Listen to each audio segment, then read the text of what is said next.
2. And the Russians haven't tested since the 1980s. Putin has essentially told his staffers, be prepared, let's get some plans in the works until we actually hear from the United States what exactly it is that they are doing.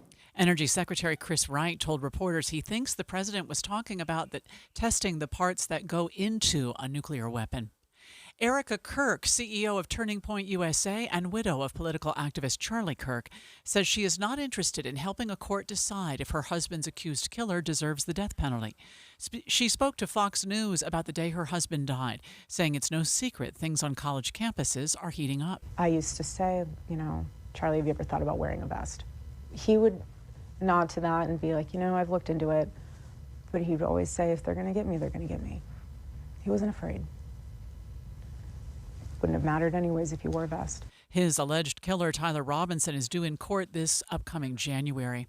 Your money at this moment, the Dow is down 360 right now. That's 0.75%. We are at 46,950. Coming up, it looks like we have a chance of rain today and tomorrow. We'll look at the forecast next. KSL News Time, 9:02.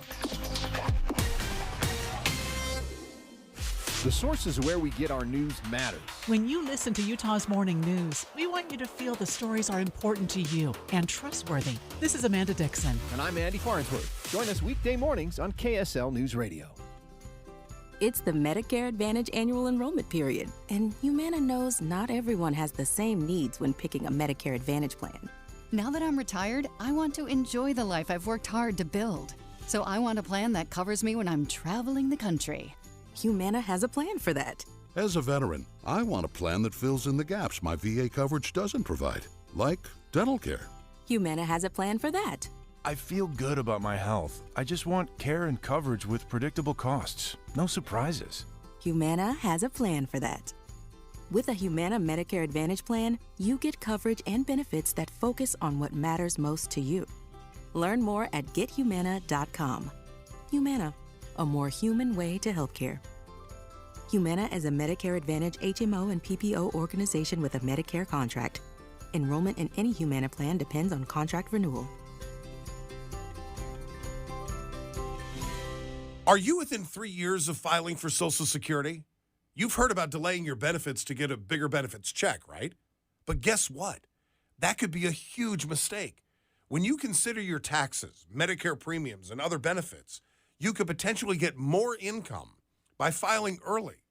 Find out the precise timing that could get you the most money possible with a free, customized Social Security analysis from Boss Retirement Solutions.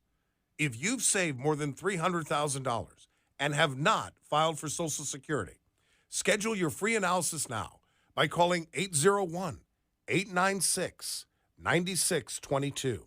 Don't leave one dime on the table that's rightfully yours.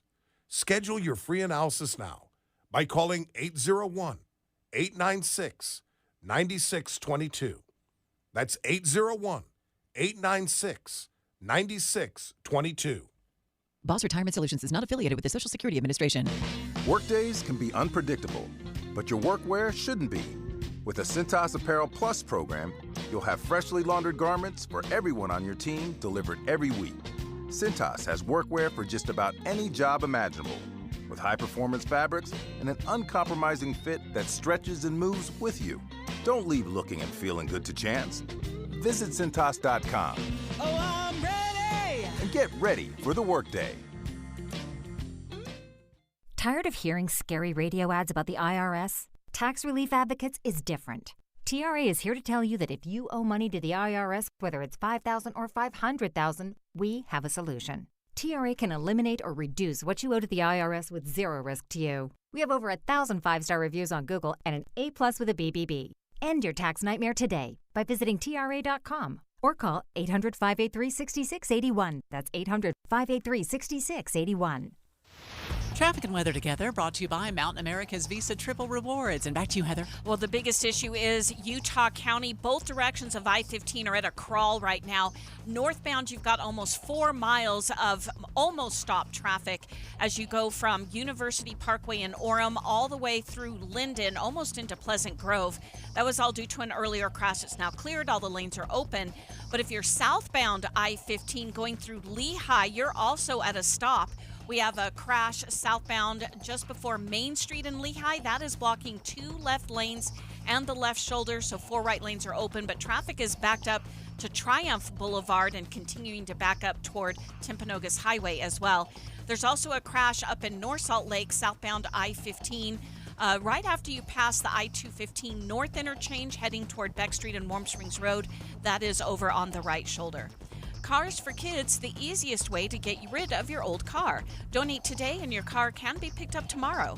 Donate now at carsforkids.org. That's cars with a K. Heather Kelly in the KSL Traffic Center.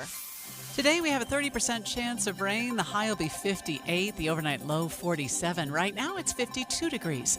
I'm Amanda Dixon from the KSL Common Spirit Health Studios. Listen online at kslnewsradio.com. We're Utah's news, traffic, and weather station. The all-new Inside Sources. Your inside access to the people and policies shaping Utah's future. Here are Greg Skordas and Holly Richardson on KSL News Radio. Good morning. If you have a flight booked in the next little while, you're going to want to keep an eye on any changes coming through your airline, because yesterday Transportation Secretary Sean Duffy said that air traffic will have it'll be reduced by 10% by Friday, which is tomorrow. Today they're reducing flights by 4% in the top 40 major airports, and they haven't named them specifically, but we do think that Salt Lake City is on the list. So let's get more information from ABC's Stephen Portnoy. 5 weeks into the shutdown without pay, the Transportation Secretary says many air traffic controllers are taking side jobs. They need to put food on the table, gas in the car, pay their bills. Sean Duffy says starting Friday, the government will order a 10% reduction in flights in 40 high-traffic cities. Our sole role is to make sure that we keep this airspace as safe as possible. Duffy acknowledges the cancellation of thousands of flights per day will lead to frustration. He warns further cutbacks may prove necessary if the shutdown continues. Stephen Portnoy, ABC News, Washington. So I think that's maybe an understatement, right, to say that it will cause frustration. So already we've been seeing lines in some airports as long as 3 hours just to get through security. And with a decrease in flight numbers, you start to see a ripple effect. So even if Salt Lake City isn't on the list, which we think it is, it'll be announced later today, the official list, those flight delays can just ripple out. So I have in studio with me our producer, Caitlin Johnston. Look, you're flying this weekend. I am. And I will say that I was already just a little, not super nervous about just the issues going on at the airport, because we did speak with the executive director of the airport that said that there weren't many delays yesterday. But so I can control that, right? I can get there as early as I need to be just to make myself feel okay with that. But then I saw this last night, early this morning, and I started to panic a little because I am flying out on Saturday. Yeah. And I was just like, what do I do if my flight's being canceled? Will I get a refund? Is it just going to be delayed? I'm luckily not going for like a work trip or something where I have a deadline to get there. I am going just, for fun.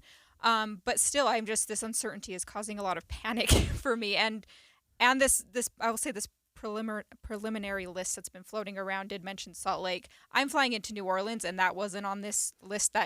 We don't know for sure if it's exactly. Right. But I don't understand what happens in the sky and how all of this works. I think that so many different factors can impact this, and I do have a little bit of nervousness. Yeah, I think that's fair. So we spoke yesterday, as you mentioned, with the executive director of the Salt Lake City International Airport. It's Bill Wyatt, and we asked on what things looked like before this announcement was made yesterday. He said things are functional so far. If there is trouble in one place, there's trouble everywhere, because if you're flying from Salt Lake to Newark, but Newark is closed, you're not getting on the airplane. And so trouble anywhere is trouble everywhere. We have been fortunate here so far and haven't had really significant call-outs, but I don't know that can last much longer, because really, at the end of the day, people have to eat.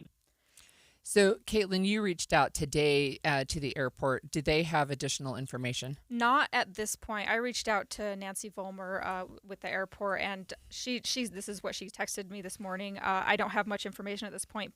Passengers need to stay in touch with their airlines regarding possible cancellations. And I do feel for them because this is a lot of shifting information every single day. So they're, I'm sure, trying to figure this out. Yeah. But we'll definitely be keeping in touch on that. And I will be stalking my flight app, right? Just seeing, is there a change? Is there a change? Is there a change? Because I literally fly out in 2 days, and this is going into effect tomorrow. That's right. So I'm expecting anything to be possible, but I know that I'm probably not alone in this worry.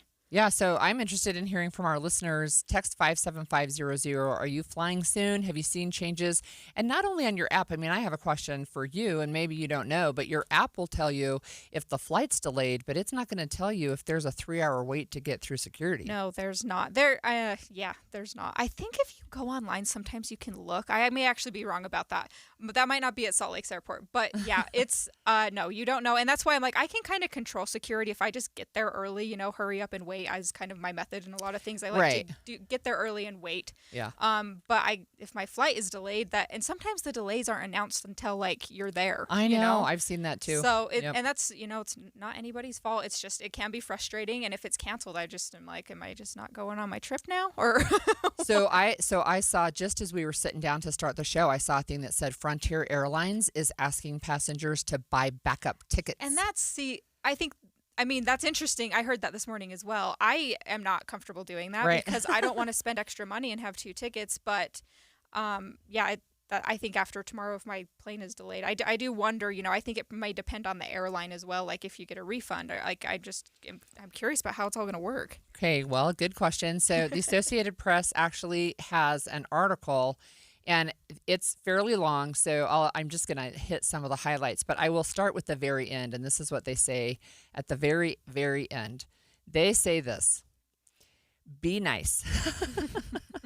The agent is likely helping other frustrated travelers too, and yelling will not make them more willing to help. Remember, the cancellation is not their fault. Okay, so this is what they say. So check before going to the airport. It's like you. It's better to be stuck at home than stranded in an airport terminal, so try that. They also say, my flight was canceled, now what?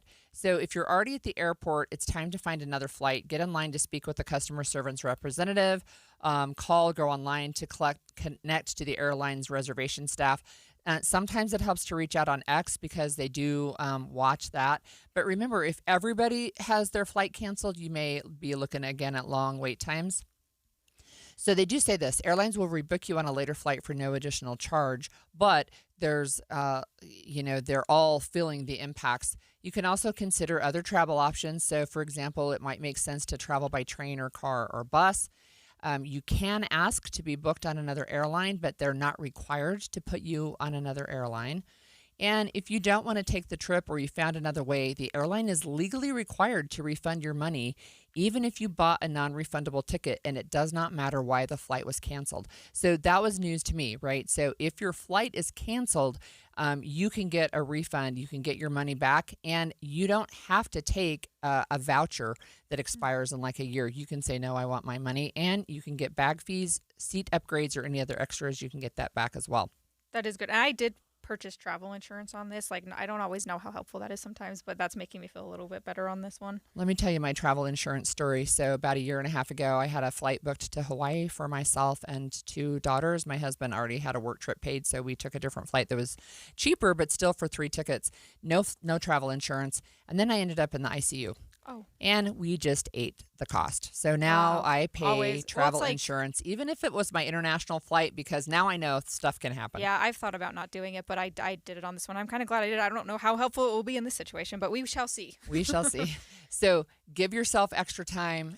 Take an extra dose of patience, and please don't yell at airport staff. This is not their fault. And we will be continuing to check in with the Salt Lake City Airport. I will be texting them today and tomorrow, and just keeping, for personal reasons, but also to inform everyone who's listening. That's right. Thank you so much for joining me, Caitlin.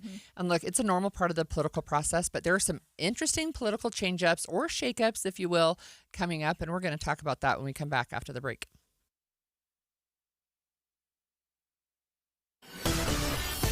Emergency traffic brought to you by Mountain America. We still have several miles of delay northbound I-15 throughout Utah County, and we've heard there's a load spill somewhere between Center Street and 800 North in Orem. It is in the cleanup stages, but it's just adding to the delays you already had in that area from an earlier rollover crash.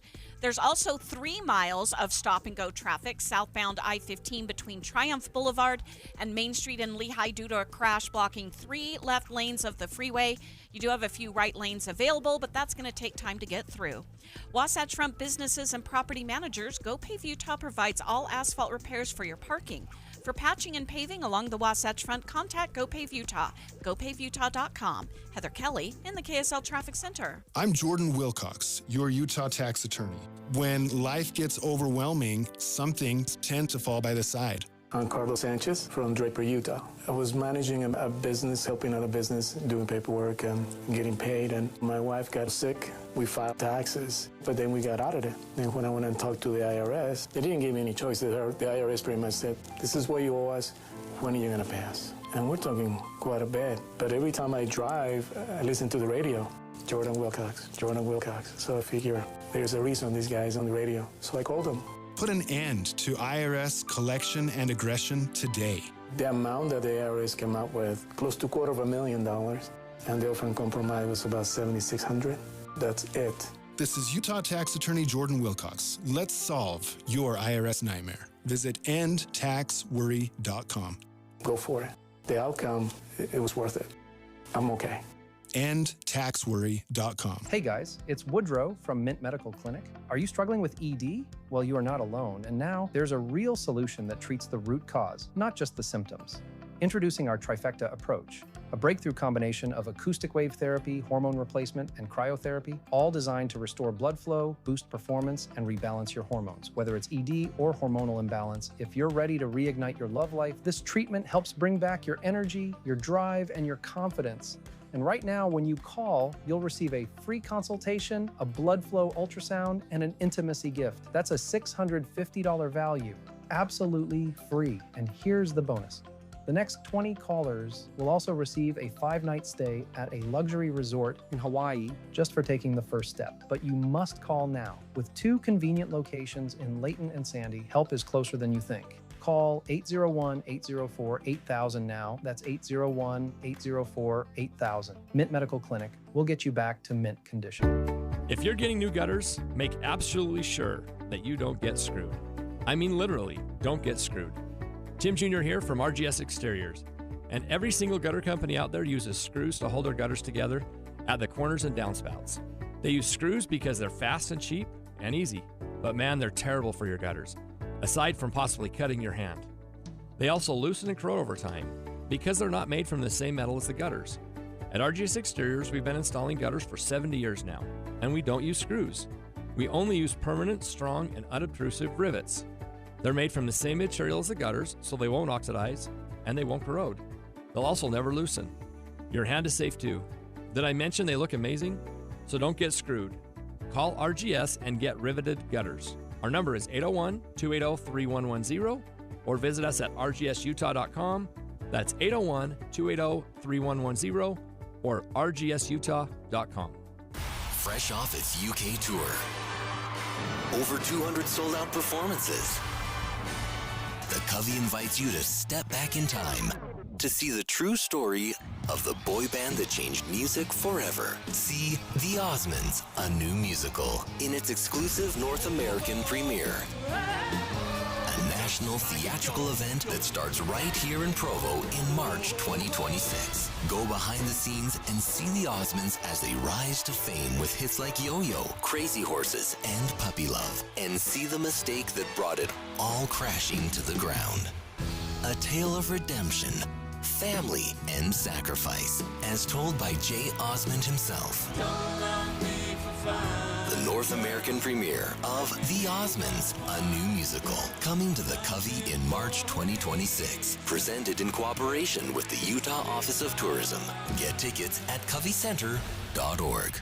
Gillette Services is putting $1,000 in your pocket with a rebate on new installations. Call 385-GET-HEAT for a free estimate. Gillette Services. Comfort now, pay later. Inside Sources. So it always happens after an election that we find out there are some people who lose their races. Of course, 50% lose their races. But sometimes there's a change up, and it's interesting to me that we're starting to see announcements of retirements, both nationally and locally. So nationally, we heard this morning that former House Speaker Nancy Pelosi is not going to run again. She's retiring after 38 years in Congress, which I think is plenty long.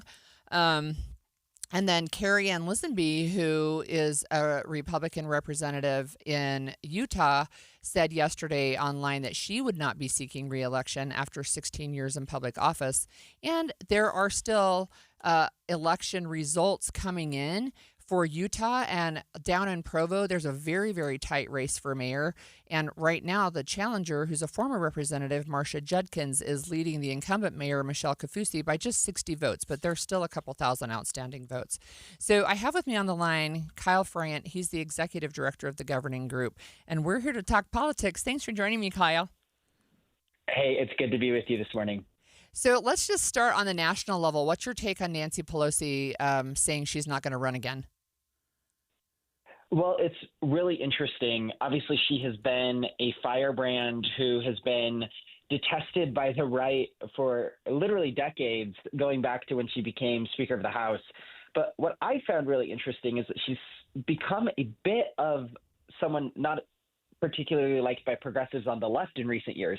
She's spoken out against AOC and the Squad, and she actually had a progressive primary challenger this time around. So it seems like a lot of folks are really excited about this announcement on both sides of the spectrum. But going back to what you said, Holly, nearly 40 years. And while there's so much to be debated about Nancy Pelosi's legacy, her long tenure as the leader of the House Democratic Caucus, the first female Speaker of the House, highest-ranking woman before Kamala Harris in American politics, it's really an incredible legacy, and one that I think we can all respect regardless of where we might fall on particular issues. But I will be fascinated to see in San Francisco, the heart of Western progressivism, what happens with that seat. We just saw in New York City, Zohran Mamdani becoming mayor.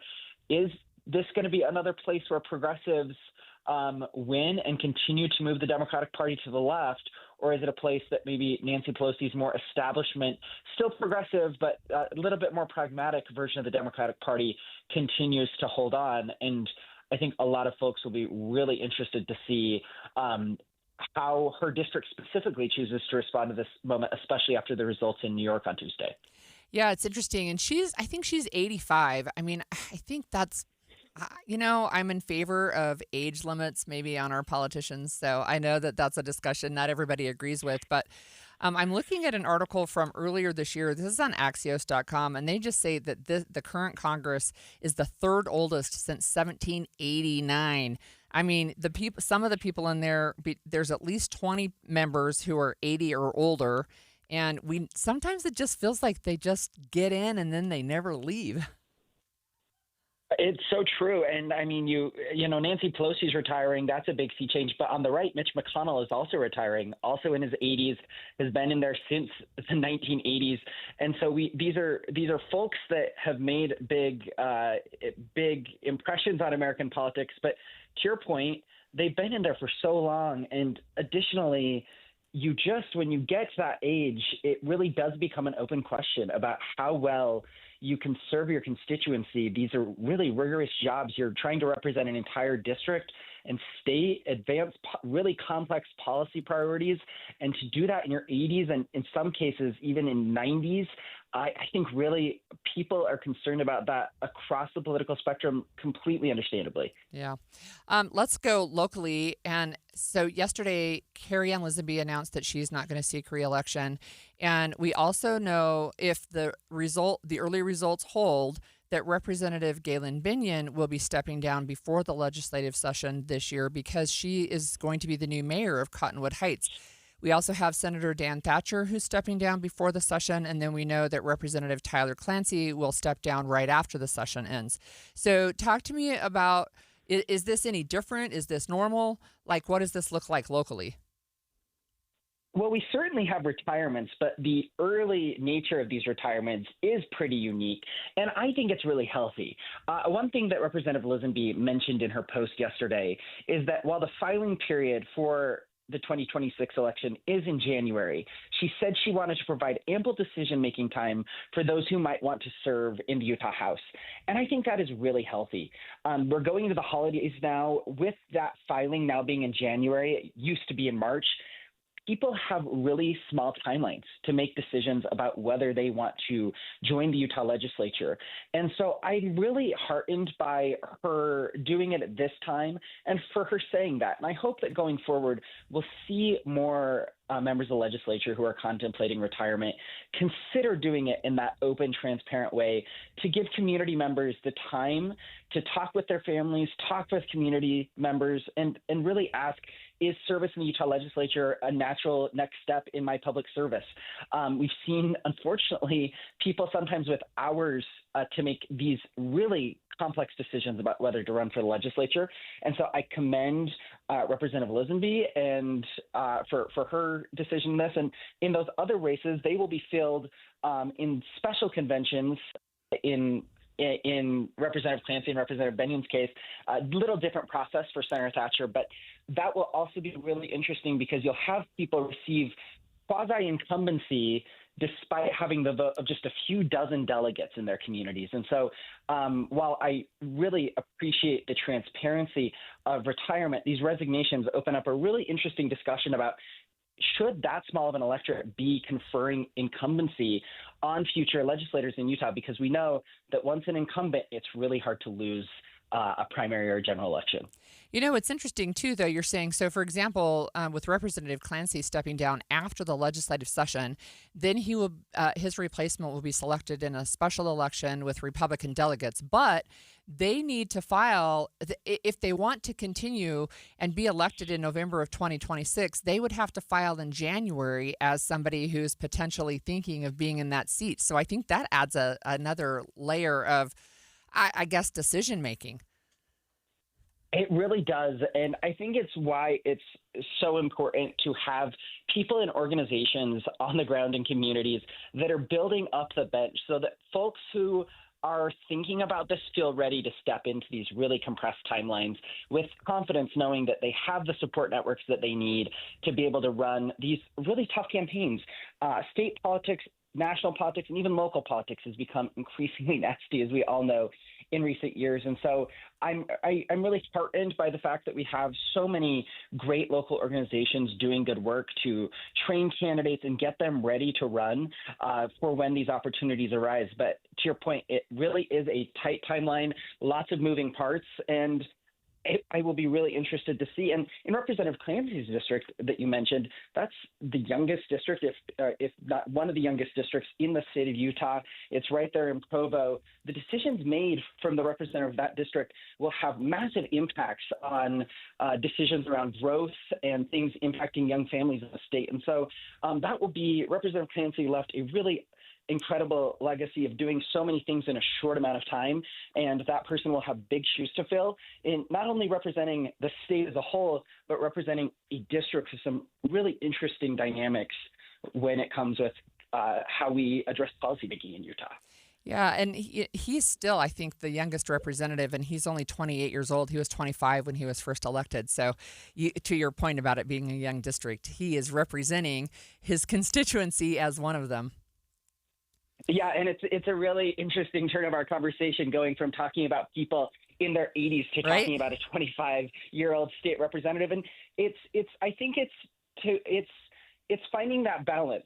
With age obviously comes wisdom and life experience, but also when you're representing a young district, being able to be personally attuned to the concern that young individuals and families would have in that district is also really important. And so I will be really interested to see nationally and locally next year how sort of that age dynamic plays, because no matter where we fall on the political spectrum, those life experiences informed by our age, whether young or old, can really play a huge role.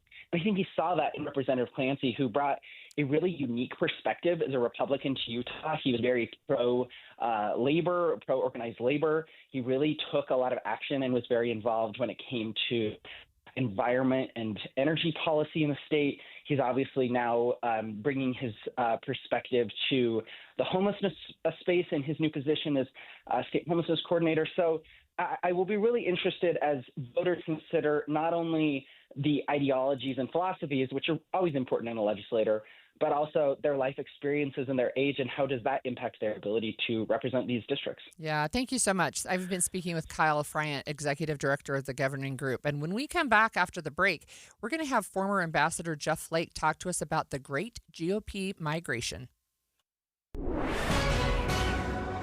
9:30 at KSL News Radio. I'm Amanda Dixon. High mortgage rates, economic uncertainty, and high prices have led to the lowest amount of homes changing hands since the 1990s.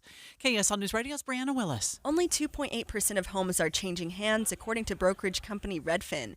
They say home prices are near record highs, and high borrowing costs are creating more sellers than buyers. Many owners also don't want to give up low mortgage rates now that current rates are over 6%, making them unwilling to sell. Worries over job security, inflation, and broad economic instability are also prompting people to delay making any large purchases. Brianna Willis, KSL News Radio. BYU and Texas Tech will face off on Saturday, but they're finding some common ground to do good. Maddie Ortiz is a big Red Raiders fan, but was stuck with a huge hospital bill after a severe car accident. BYU fan Devin Payne shared the link to the family's GoFundMe, saying, quote, "Let's show them our love and support by giving to this GoFundMe." Fans have since raised $112,933 for Ortiz. BYU's Tater Tot King Richie Saunders now has his own ice cream flavor. KSL News Radio's Alexandria Bonilla reports. Utah-based ice cream chain Rockwell Ice Cream is releasing the Tater Tot King. It's a milk chocolate ice cream with peanut butter ribbons, cinnamon sugar, combined with dark chocolate-covered Ore-Ida tater tots. His potato fame stems from his great-grandfather, F. Nephi Grigg, who co-founded Ore-Ida and invented the tater tots. It's landed him several brand deals and even a tot giveaway. That special ice cream is available now and will stick around for at least the month of November. Alexandria Bonilla, KSL News Radio. Your money at this moment. The Dow's down 464 now. That's 1 full percent. We're at 46,846. Coming up, we still have a chance of rain today and tomorrow. KSL weather is next. KSL News Time, 9:33. Mornings are for recharging. And they're for starting your day right. We volunteer to join you in the car. Get news and weather at 102.7 FM during the most important part of your day. Andy and Amanda, each morning between 5 and 9 on KSL News Radio. I'm back to doing what I love and more. Thanks to the Good Feet store. Do you spend half your day walking or standing while working? If you have foot, knee, or back problems, the Good Feet store wants to help you like we helped Tony. Pain that I experience the most is foot pain from being on my feet all day. You're having to kind of talk to yourself through the whole shift, like, I got this, I can do this. Before, I felt defeated, and now it's like, all right, let's go. I'm ready. A whole new life, like sunshine coming on. And how about working more comfortably, like Dennis? Working at an amusement park, it's always on your feet. I just couldn't take it, but I didn't have a choice. I just couldn't believe that putting these arch supports in made that much of a difference that quickly. I could do my job and I could take care of my family. I know what my tomorrow's gonna be. It's gonna be positive. You deserve a better life too. Stop in the Good Feet store today. We have locations in Farmington, Riverton, and Sandy. Thanks to the Good Feet store. This is Christian Staples with Arctic Spas. Way back in 1989, I started servicing hot tubs in Park City, and I learned the hard way in the freezing winter in the mountains that hot tubs are not built for Utah's harsh climate. I then found the Arctic Spa, the most northern manufacturer of hot tubs built specifically for the northern climates. Arctic Spas use perimeter insulation similar to your house where the outside walls are insulated. This allows us to utilize the excess heat from the motors to help heat the water and reduce your electric cost each month. Since then, we have sold 10,000 10,000 Arctic spas here in Utah, we've learned that Arctic spas last longer because they are built stronger. You can just feel the difference. Arctic spas are easier to fix because we put access panels all the way around the spa, which makes it less expensive for you. Add this to the lower electric bills each month, and you end up with the least expensive hot tub to own over the long term. Arctic Spas, with stores covering all of Utah in Salt Lake, American Fork, and St. George, or online at arcticspasutah.com. Arctic Spas, the only spa built for Utah's harsh climate. This message comes from Viking, committed to exploring the world in comfort. Journey through the heart of Europe on an elegant Viking longship with thoughtful service, destination-focused dining, and cultural enrichment on board and on shore. With small ships that bring travelers closer to the destination, there's more time to explore. And every Viking voyage is all-inclusive, with no children and no casinos. Discover more at Viking.com. Remember when they used to ask, what do you want to be when you grow up? At Bank of America, we ask every day, what would you like the power to do? When you work here, you help build businesses, inspire communities, and forge legacies. And now we've raised our U.S. minimum wage to $25 an hour. So the opportunity to do more also comes with competitive pay. Learn more at bankofamerica.com/25. Bank of America, proud to be an equal opportunity employer. We still have emergency traffic and weather brought to you by Mountain America's Visa Triple Rewards. Back to you, Heather. Well, the crashes just keep on coming for Utah County drivers. Southbound I-15 is now pretty much at a crawl, almost a stop, for more than 3 miles. Southbound I-15 between Timpanogos Highway and Main Street in Lehigh. It's due to 2 separate crashes. One of them at 2100 North is on the left shoulder, but just before you get to Main Street, there's the first crash that happened, still blocking 2 left lanes of the freeway, so that is not helping matters. And then you've got still delays northbound I-15 from a rollover crash that was cleared almost an hour and a half ago or so, but it's still very slow northbound from Orem into Linden. We also had a load spill in the middle of all of that as well, so that's just keeping things at a crawl. If you're in the Salt Lake Valley, there's also a crash on the exit ramp from northbound I-15 to get onto West Temple. The right lane is blocked, everyone using the left lane, and that's backing traffic up onto the main flow of the freeway. Number 1 best-selling author Richard Paul Evans' new book, The Christmas Stranger, is now on sale. Critics are calling it one of his best. Get your copies of The Christmas Stranger today. Heather Kelly in the KSL Traffic Center. Our highs will be in the 50s through Sunday, the 60s starting on Monday, but Sunday morning will get down to 37 degrees. Right now it's 54 downtown. I'm Amanda Dixon from the KSL Common Spirit Health Studios. Listen online at kslnewsradio.com. We're Utah's news, traffic, and weather station. The all-new Inside Sources. Your inside access to the people and policies shaping Utah's future. Here are Greg Skordas and Holly Richardson on KSL News Radio. So this morning, as I was putting together the last of the Utah Policy newsletter, I saw this headline, "The Great GOP Migration Has Begun." And then when I saw that it was written by Jeff Flake, he's a former U.S. Senator and Representative from Arizona and U.S. Ambassador to Turkey from 22 to 24, I had to read it, and it, first of all, grabbed my attention. Second of all, I agree with it, but let me just read you the first paragraph. In politics, migrations rarely happen all at once. They start quietly, 1 or 2 members of a herd moving towards safer ground while the rest pretend not to notice. But once the wind really changes, the movement becomes unmistakable. I believe that a migration has begun within the Republican Party. And I have Ambassador Flake on the line. Thank you so much for joining me today. Hey, thanks for having me on. I am wondering if you can just tell our listeners why you think a GOP migration has begun and what that might mean.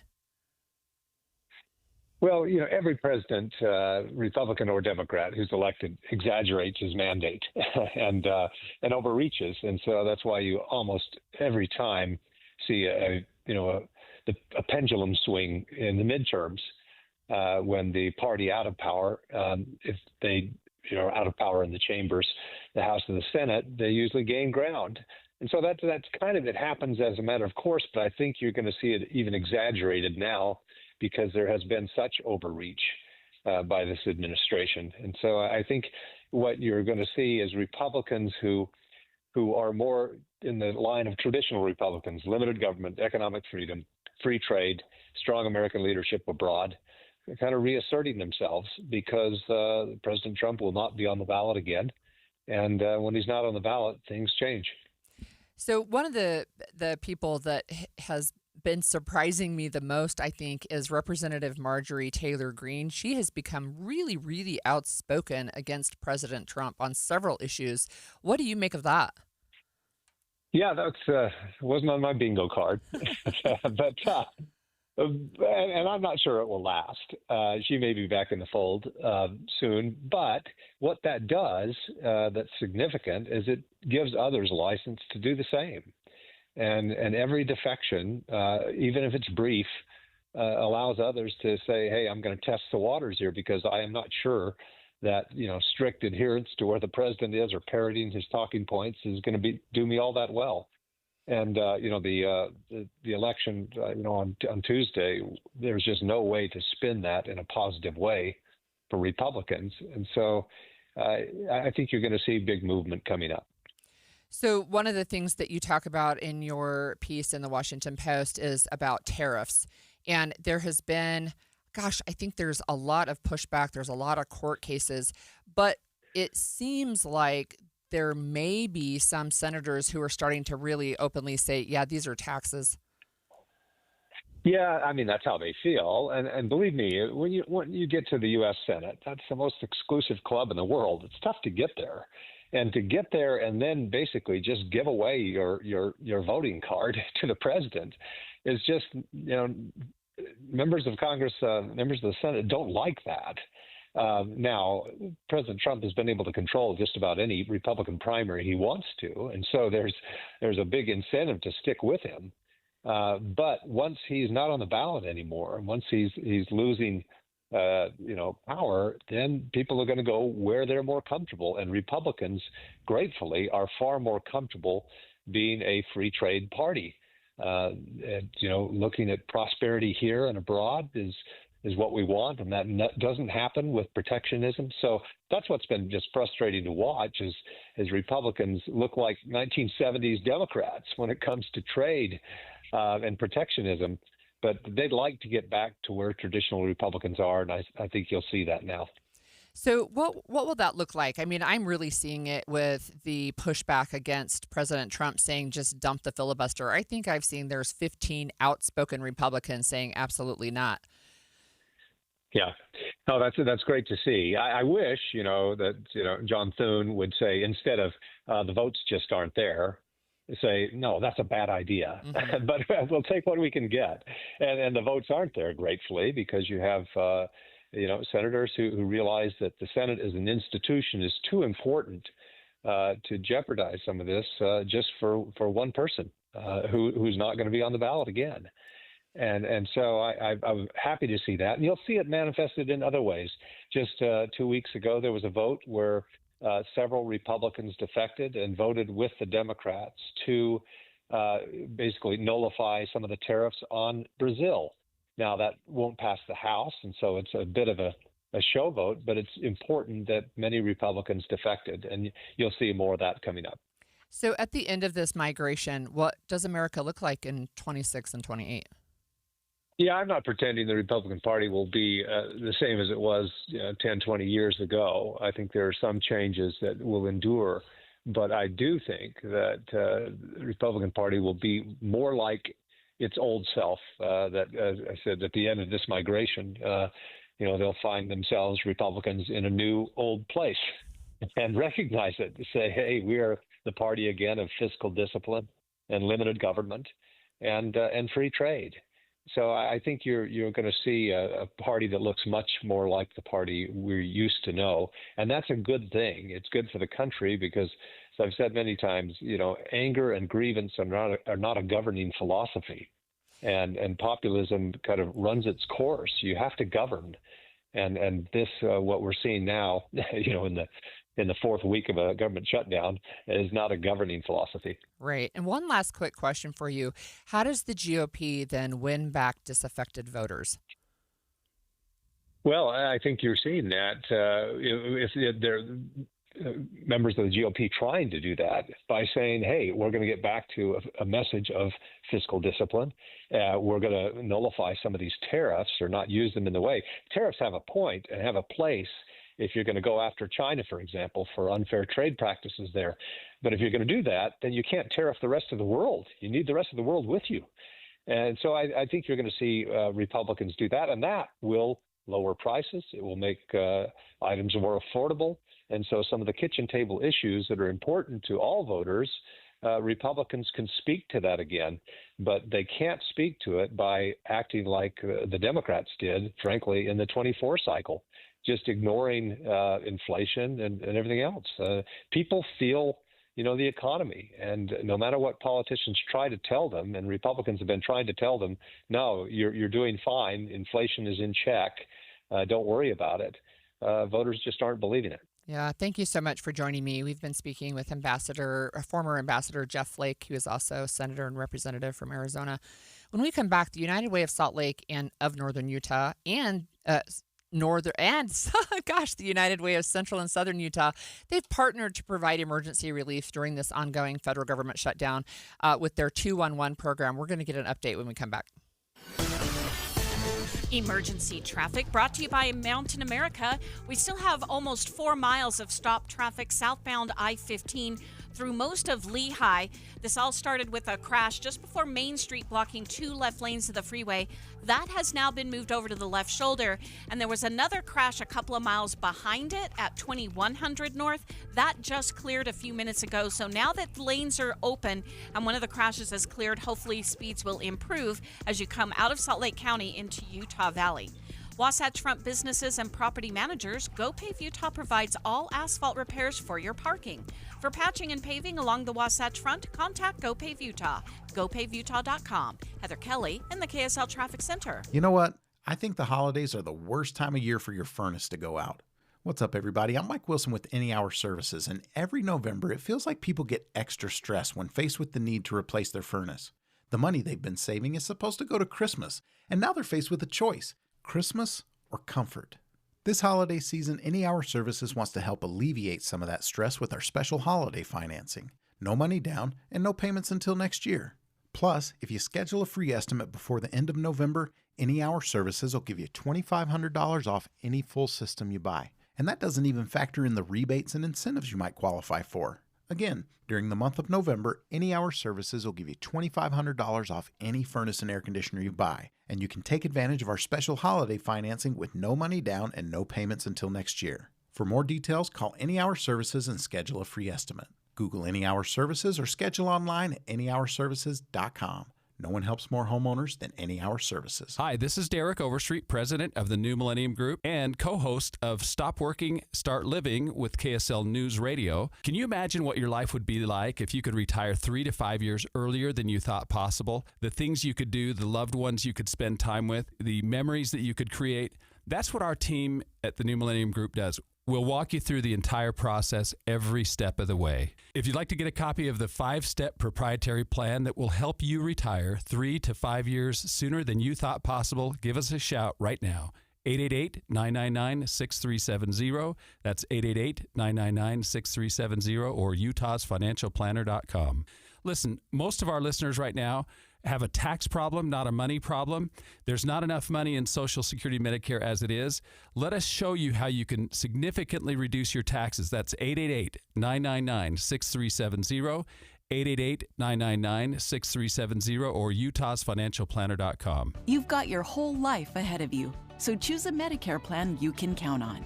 And that's what you get with a Medicare Advantage plan from United Healthcare. With more than 45 years' experience serving its members, United Healthcare has plans with low monthly premiums that fit your life today and as your needs change tomorrow. The Medicare annual enrollment period ends December 7th, so go to uhc.com/Medicare today. United Healthcare Medicare plans. It's Medicare coverage Utah can count on. This is the story of the one. As a maintenance supervisor at a manufacturing facility, he knows keeping the line up and running is a top priority. That's why he chooses Grainger. Because when a drive belt gets damaged, Grainger makes it easy to find the exact specs for the replacement product he needs. And next day delivery helps ensure he'll have everything in place and running like clockwork. Call 1-800-GRANGER, click Grainger.com, or just stop by. Grainger, for the ones who get it done. Makita's built for the pros who show up early, who don't do shortcuts, only precise cuts. With tools built to last, job after job, year after year. Performance that pays off, because when the job calls for the best, you answer. And when you need the best, you call on Makita. Built to be the best. Available at the Home Depot. How do you gain an advantage in the #1 economy in the nation? Attend the Utah Business Forward Conference, where Utah's best business minds share their knowledge about the innovation, resilience, strategy, and relationships it takes to propel your business and career to the next level. Get access to leaders in various industries, from product development and manufacturing to finance and entrepreneurship. Make plans today to attend Utah Business Forward on November 17th, 2025 at Hyatt Regency Salt Lake City. Sign up now at forward.utahbusiness.com. An expanded Inside Sources. So we've been talking on Inside Sources for a number of weeks now about the needs in the community, and United Way of Salt Lake and the other United Way centers they're nonprofit organizations committed to supporting families through the state through food, but other resources as well. And there's been a skyrocketing increase in demand for their services. Look, I'm going to just tell you, down in my neck of the woods in Utah County, I just saw a thing today that said my child's elementary school is partnering with a food pantry to make sure that people in need who are attending that school get a Thanksgiving dinner. I'm seeing, we've mentioned before on the show, that on Election Day, there were food donation bins around several places in Utah County. I mean, people are stepping up. And I wanted to talk to people from United Way to see how things are going with their campaign. So we have Patrick McIntyre. He's the Chief Development and Communication Officer of the United Way of Salt Lake with me today. Thanks, Patrick, for joining me. Holly, thank you so much for having me. Yeah. What can you tell us right now about the number of families coming for support right now? Yeah. So prior to the shutdown, 211 Utah, on average, would receive inquiries from just over 500 people across Utah on a given day. Since October 1 of the shutdown, that number has gone well over 1,000. So we're looking at a 90% increase in requests for help via our various channels to 211. So the need is real. It has increased. It is measurable. And that's why we're doing what we're doing. So tell me about your, and remind our listeners about your campaign. Yes. So last week, United Way of Salt Lake, United Way of Northern Utah in Ogden, and United Way of Central and Southern Utah in Utah County launched the United Way 211 Emergency Relief Fund. And the whole point of this fund is to do a few things. Certainly, it's meant to help any federal workers who have been furloughed or working without pay. The federal government is one of the 3 largest employers across the state of Utah. And we estimate that about 40,000 households across the state are impacted by the shutdown directly. Also, there are at least 89,000 households in Utah who are eligible for SNAP who are no longer getting SNAP work supports and benefits as of this past Saturday. So people are calling for a variety of things, but 3 main things have bubbled up in particular. Housing assistance, people have to pay their rent and pay their mortgages. Utility assistance is right up there. People need to keep their lights on and pay for their heat. And then has been getting a lot of attention, food assistance as well. So we're calling on everyone to step up and help in any way they can. So is this a financial fundraising program? Are you asking for goods? Are you asking for volunteers? Yeah, so it's threefold. One is if you need help, simply call 211 or visit 211utah.org and interact with any of our 20 service navigator specialists who live and work in Utah, who know Utah, and will listen to your story and connect you to the services and programs that are best for you, near to you. The second call to action is for anyone to visit our website, which is easy to remember, uw.org, and make a contribution. You can choose to send it to Salt Lake, up to Northern Utah, down to Provo, and we are partnering with at least 10 service providers anywhere from Weber down to Iron County to help families with their rental, their utility, and their food needs. And then finally, for the business community in particular, if you're a bank that holds mortgages or auto loans or insurance companies or utility company, extend some grace to your customers who are in this hardship right now. So maybe extend deadlines for payments, waive any late fees or penalties, and have some flexibility with people who just aren't getting money in the door because of the shutdown. Those are the three things we're asking folks to do. That's awesome. So let me just ask you a practical question. If you've Sure. almost doubled the amount of support requests, how are you handling that? Have you had to hire new people? Are they working longer hours? They're certainly working longer hours, and we have hired new people. And we're thankful that not only have everyday Utahns stepped up to donate, but also we're really pleased and proud that two of our closest friends, Mark and Kathy Miller, have stepped up with a $100,000 commitment to the cause. And we really hope that they will inspire other philanthropists across Utah to step up and do something as well. About 10% of the money we raised is going to help defray the costs for 211, so to pay for overtime, for example, and to make sure that our service navigators have the resources they need to connect people to help. But for sure, our team is very busy, but they're also very committed and very energized by the conversations and the help they're able to deliver right now. So if people call 211 looking for help, I know one of the issues with SNAP and even saying maybe the federal government will give them a partial payment for the month of November, that it might be weeks before they see that. How are you getting those funds or that type of assistance to the people who are in need? Yeah, so we're partnering with about 10 service providers on the ground who either specialize in food, who are collecting it themselves or buying it from wholesalers, as well as, as I said, those rental assistance and utility assistance needs. At the end of the day, folks need cash to pay their bills and to feed their families. And what those needs are, the nuances of those needs can differ from community to community. And that's why the three United Ways that are serving Utah are partnering with a variety of different service providers to meet those different needs where they are. Let me ask you another question as we head into the holiday season, Thanksgiving and Christmas. That feels to me like it's typically a time where people feel additional stress. Are you seeing do you normally see a surge in these months, and is this going to be compounded because of the shutdown? We think so. One of the things that 211 captured prior to the shutdown on October 1 was a surge in requests the 2 weeks prior to October 1.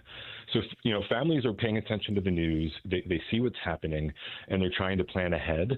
So for sure, as the holidays are coming on, getting closer, we expect the calls to continue to increase as they have been since prior to the shutdown, since the start of the shutdown and ongoing. So what are your top three requests for support right now? Donate. Whether it's $10, or you're a philanthropist that has been kind of standing on the sidelines waiting to see how things shake out, or you're a business leader that has some corporate philanthropy you can tap into, now is the time to give. 211 is a real-time barometer of community needs, and the community needs have gone up measurably by 90%. People need help now. So either they can contact us directly or visit uw.org. And again, if you're a business leader and you have monthly customers whom you bill, and they may be impacted by the shutdown, they're furloughed or they're a federal contractor, or they typically rely on federally funded work supports, extend some grace. We're very proud that two of our corporate partners, KeyBank and Zions Bank, have done that. You can go to their websites or reach out to your local bank and work with them to come up with some flexible payment terms. And we just want more to do that. So energy companies, utility companies, insurance companies, other banks, whoever bills your customers on a monthly basis, be proactive to extend some grace during these difficult times. Thank you so much. I've been speaking with Patrick McIntyre, Chief Development and Communication Officer of the United Way of Salt Lake. And again, you can donate on their website, but they've seen almost a doubling of need in the last month. So after we come back from the break, we're going to talk with Burke Olson about some of the challenges and opportunities faced by Utah businesses in today's economy. Stay with us.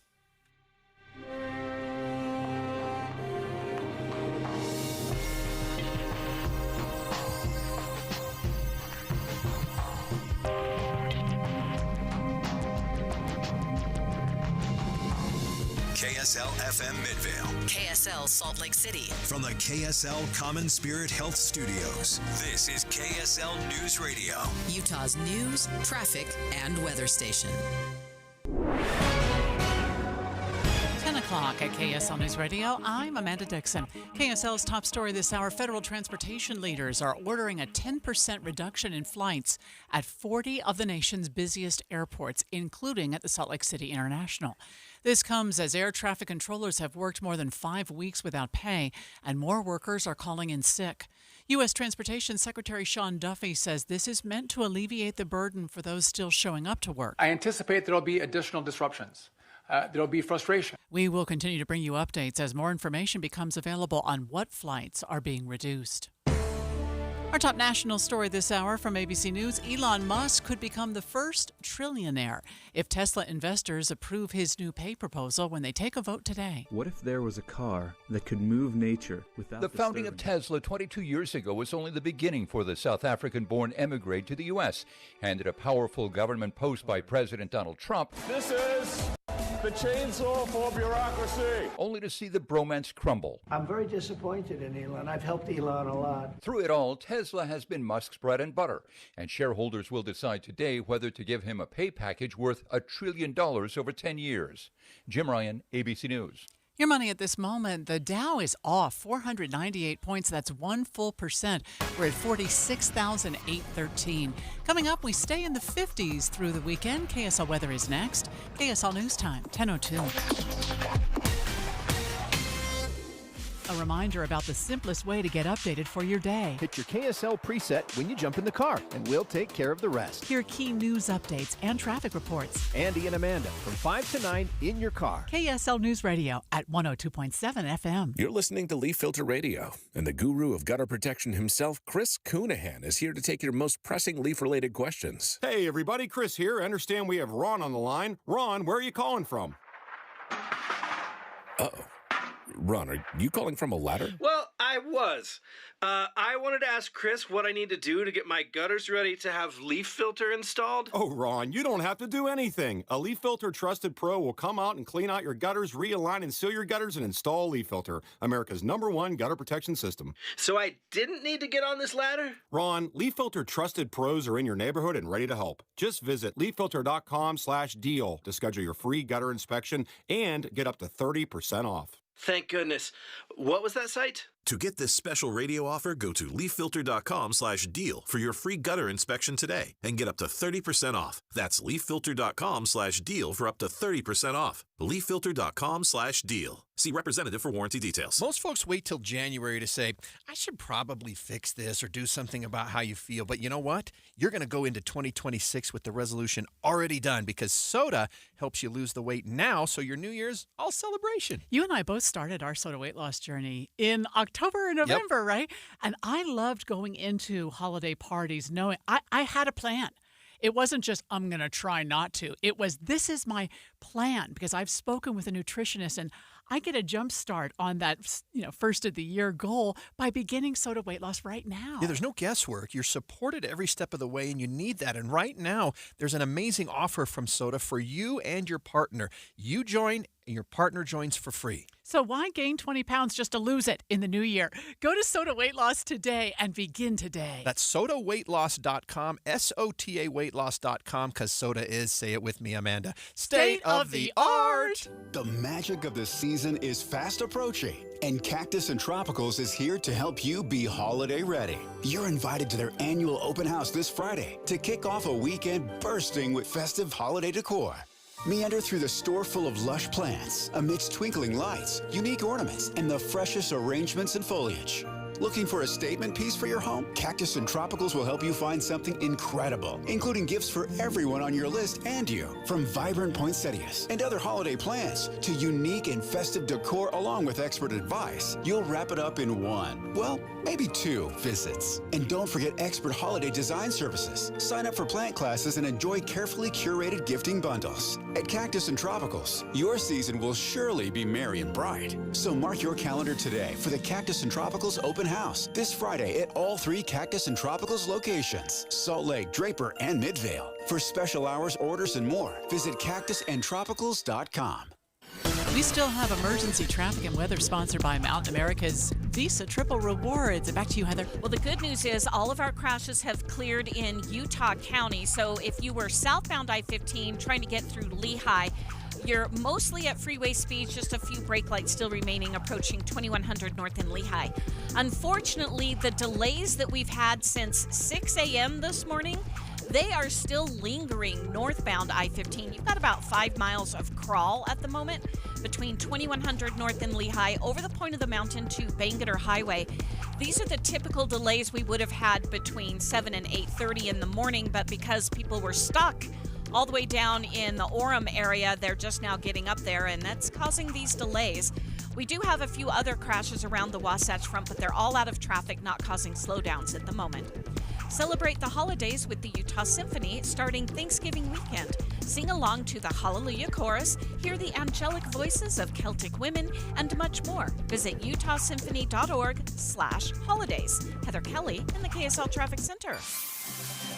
We should see a high of 58 today and stay pretty much the same through Sunday. There is another slight chance of scattered showers tomorrow. Right now, it's hazy and 55 degrees. I'm Amanda Dixon from the KSL Common Spirit Health Studios. Listen online at kslnewsradio.com. We're Utah's news, traffic, and weather station. The all-new Inside Sources. Your inside access to the people and policies shaping Utah's future. Here are Greg Skordas and Holly Richardson on KSL News Radio. So it's Holly Richardson, and Greg has the day off again today. But we're living in an at least uncertain time, right? Economically uncertain. This morning I read in the Washington Post that layoffs have risen to a recession-like levels through October. That's impacting, of course, employees and business owners. And I'm joined in studio by Burke Olson, the publisher of the Deseret News and Utah Business Magazine, to talk about some of the issues facing American business and about an event that you've got coming up, Utah Business Forward. Holly, thanks for having me. So happy to be here. Thanks for joining me. Look, what are some of the challenges? In fact, let's just start where you were talking to me during the break saying, look, we're doing this conference because why? Okay. This started with our former editor of Utah Business Magazine. She went to a conference in Boston a number of years ago, and the lead speakers at the conference were from Utah. Mm-hmm. And she was thinking about her own budget for sending people to conferences. You've got to send people to there's airfare, there's hotel expenses, and then the conference registration and meals. And when we were looking at doing a new event at Utah Business 3 years ago, we thought, could we take the talent that's native in Utah for our successful businesses, the nation's #1 economy, and create a conference for Utahns that was put on entirely by Utahns. So we're not flying any experts from San Francisco or Boston or Chicago or Washington, D.C. to Utah to speak to Utahns. We have all of the talent here. So all of our speakers are from Utah, live in Utah, run Utah businesses, and they're coming to bring their expertise to other people who want to learn from what they've found success in. So what are you seeing as some of the challenges in Utah's business landscape right now? You know, it's an interesting economy right now. You watch the stock market every day. There's been some really, really good days. There have been some discouraging days, wondering if we're leveraged in investment in AI technologies, NVIDIA and others. You look at tariffs and the uncertainty that's created in manufacturing and importing in particular.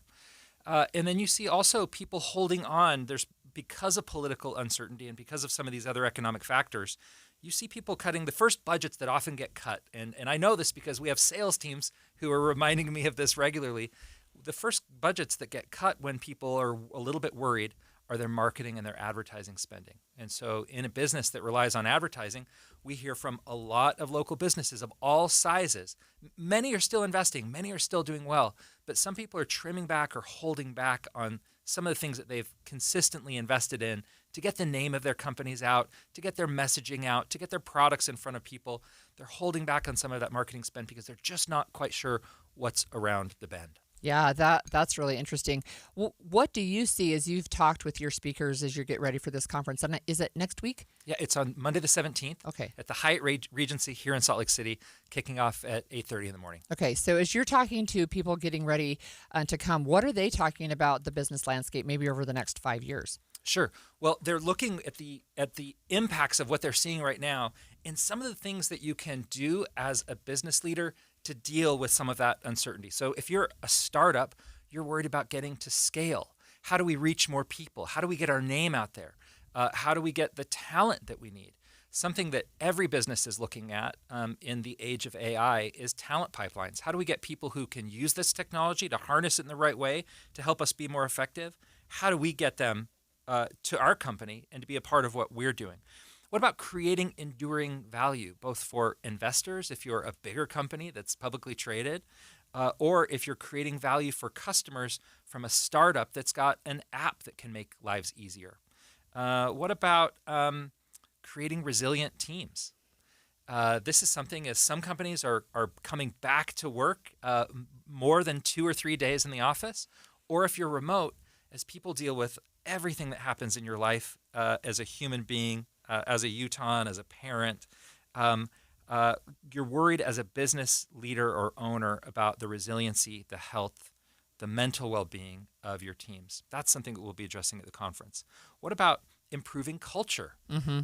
We've all had good bosses and we've all had bad bosses, right? And as a leader, I want to have a good culture that people, when they're spending time away from their families, when they're invested in their work, that they're happy to be at work. They're with people that they like, and they're reaching for goals that motivate them to be good leaders and to be excited about coming to work every day. That's something we'll be talking about. What about customer loyalty? When people have ingested for the first time or used your product for the first time, what are the touch points in your email marketing or your social campaigns that get people coming back for more? How do you communicate and acknowledge your gratitude for people who've taken a chance on your product or on your business? Yeah. Or if you've had growth, another challenge that you've got in business is maintaining growth. You might have had an initial, great product offering. What happens when most of your addressable market has already used your product? Do you create new products? How do you address increasing prices if that's something that you've got to do? These are all things we'll be looking at Utah Business Forward. You can fit that all in one day. Yeah. Because that's really a lot. And you didn't even mention one that caught my eye, and that is a panel with Governor Cox and president of BYU and the president of the U of U. And, aren't they sitting down to talk about getting along? Yeah, that's exactly right. So, the governor has his initiative, Disagree Better, that he's been doing for several years. It's been a fantastic campaign that's gotten a lot of national attention. People are having conversations about it. And right here in Utah, you've got President Taylor Randall at the University of Utah, President Shane Reese at BYU, who have an initiative called Rival Right. And we just saw this play out a little bit in the Holy War. Yeah, that's right, in the BYU-Utah football game. And they want to, look, these men are actually friends. They lead rival athletic institutions, but there's so much more going on in education in the state of Utah that you can talk about how do you actually cooperate. Let me give you one example. BYU recently announced the forthcoming creation of a medical school. Yeah. Well, the University of Utah has the medical school in the state of Utah. You could be really threatened by that, about resources for donations, faculty, students, all those kinds of things. What did Taylor Randall say? We want to do everything we can to help BYU's medical school be successful. Yeah. And so they're going to talk about the ways that they compete in athletics, that they compete maybe for donor dollars and resources. They're not competing for state dollars in the same way because the University of Utah, flagship university for the state of Utah, they're getting money from the state legislature. BYU doesn't compete for those dollars, but there are ways that they're competing. And how do they allow friendship? How do they allow cooperation to outshine rivalry and sort of the divisions that are fun to have on game day, but they don't have to persist or be a part of our everydays walking around the streets of Salt Lake City. Yeah, that's great. Look, I want to ask you just about networking. So I've gone to conferences as well, and sometimes it feels like the value, not only are the classes great, but you have great value from being able to talk to people in between. So what can people who attend, what can they expect from networking? Yeah, great question. One of the things that we try to do, look, our speakers are very busy people, but one of the things we ask them to do when they commit to speaking for us is that they'll actually stay around for the full day. Why? Because you might be really inspired by something somebody said, but you want to get 5 minutes with them alone to ask an additional question or to ask for help in moving something forward that you're trying to accomplish. And I've experienced the same thing you have, that often the value is in, good talks, but it's who I meet at lunch and who I bump into out in the hallway. And it might be that the conversation you have is so engaging that you actually don't go into the next session. You mentioned, how are you going to accomplish all this in one day? The hardest thing for me is we've organized this conference, and I'm very aware of all of the people who are coming and the talent and the talks that they'll be giving. Some of the sessions are general sessions, but a lot of them are breakout sessions, and I'm not going to be able to be in every room. And I'm sad about that, because every person is prepared to bring valuable insights. This isn't like Harvard Business School. This is practical. Everybody who comes to the conference, I believe, will walk away with a list of things that they've written down that they can take back to their teams that are actionable to improve their businesses on day one. Great. One last quick question. If people want to find out more information, where do they go? Go to forward.utahbusiness.com. Okay, thanks so much for joining me. Burke Olson, publisher of the Deseret News and Utah Business Magazine. When we come back, Utah's First Lady Abby Cox will be joining Inside Sources to talk about a service initiative she's working on today that connects youth volunteerism to career development. Stay with us. You're listening to Leaf Filter Radio, and the guru of gutter protection himself, Chris Coonahan, is here to take your most pressing leaf-related questions. Hey, everybody, Chris here. I understand we have Ron on the line. Ron, where are you calling from? Uh-oh. Ron, are you calling from a ladder? Well, I was. I wanted to ask Chris what I need to do to get my gutters ready to have Leaf Filter installed. Oh, Ron, you don't have to do anything. A Leaf Filter Trusted Pro will come out and clean out your gutters, realign and seal your gutters, and install Leaf Filter, America's #1 gutter protection system. So I didn't need to get on this ladder? Ron, Leaf Filter Trusted Pros are in your neighborhood and ready to help. Just visit leaffilter.com/radio to schedule your free gutter inspection and get up to 30% off. Thank goodness. What was that site? To get this special radio offer, go to leaffilter.com/radio for your free gutter inspection today and get up to 30% off. That's leaffilter.com/radio for up to 30% off. leaffilter.com/radio. See representative for warranty details. Morning, Zoe. Got donuts. Jeff Bridges, why are you still living above our garage? Well, I dig the mattress, and I want to be in a T-Mobile commercial like you. Teach me, Saldana. Oh, no, I'm not really prepared. I couldn't possibly. At T-Mobile, get the new iPhone 17 Pro on them. It's designed to be the most powerful iPhone yet and has the ultimate pro camera system. Wow, impressive. Let me try. T-Mobile is the best place to get iPhone 17 Pro because they've got the best network. Nice, Jeffrey. You heard them. T-Mobile is the best place to get the new iPhone 17 Pro on us with eligible trade-in in any condition. So, what are we having for lunch? Dude, my work here is done.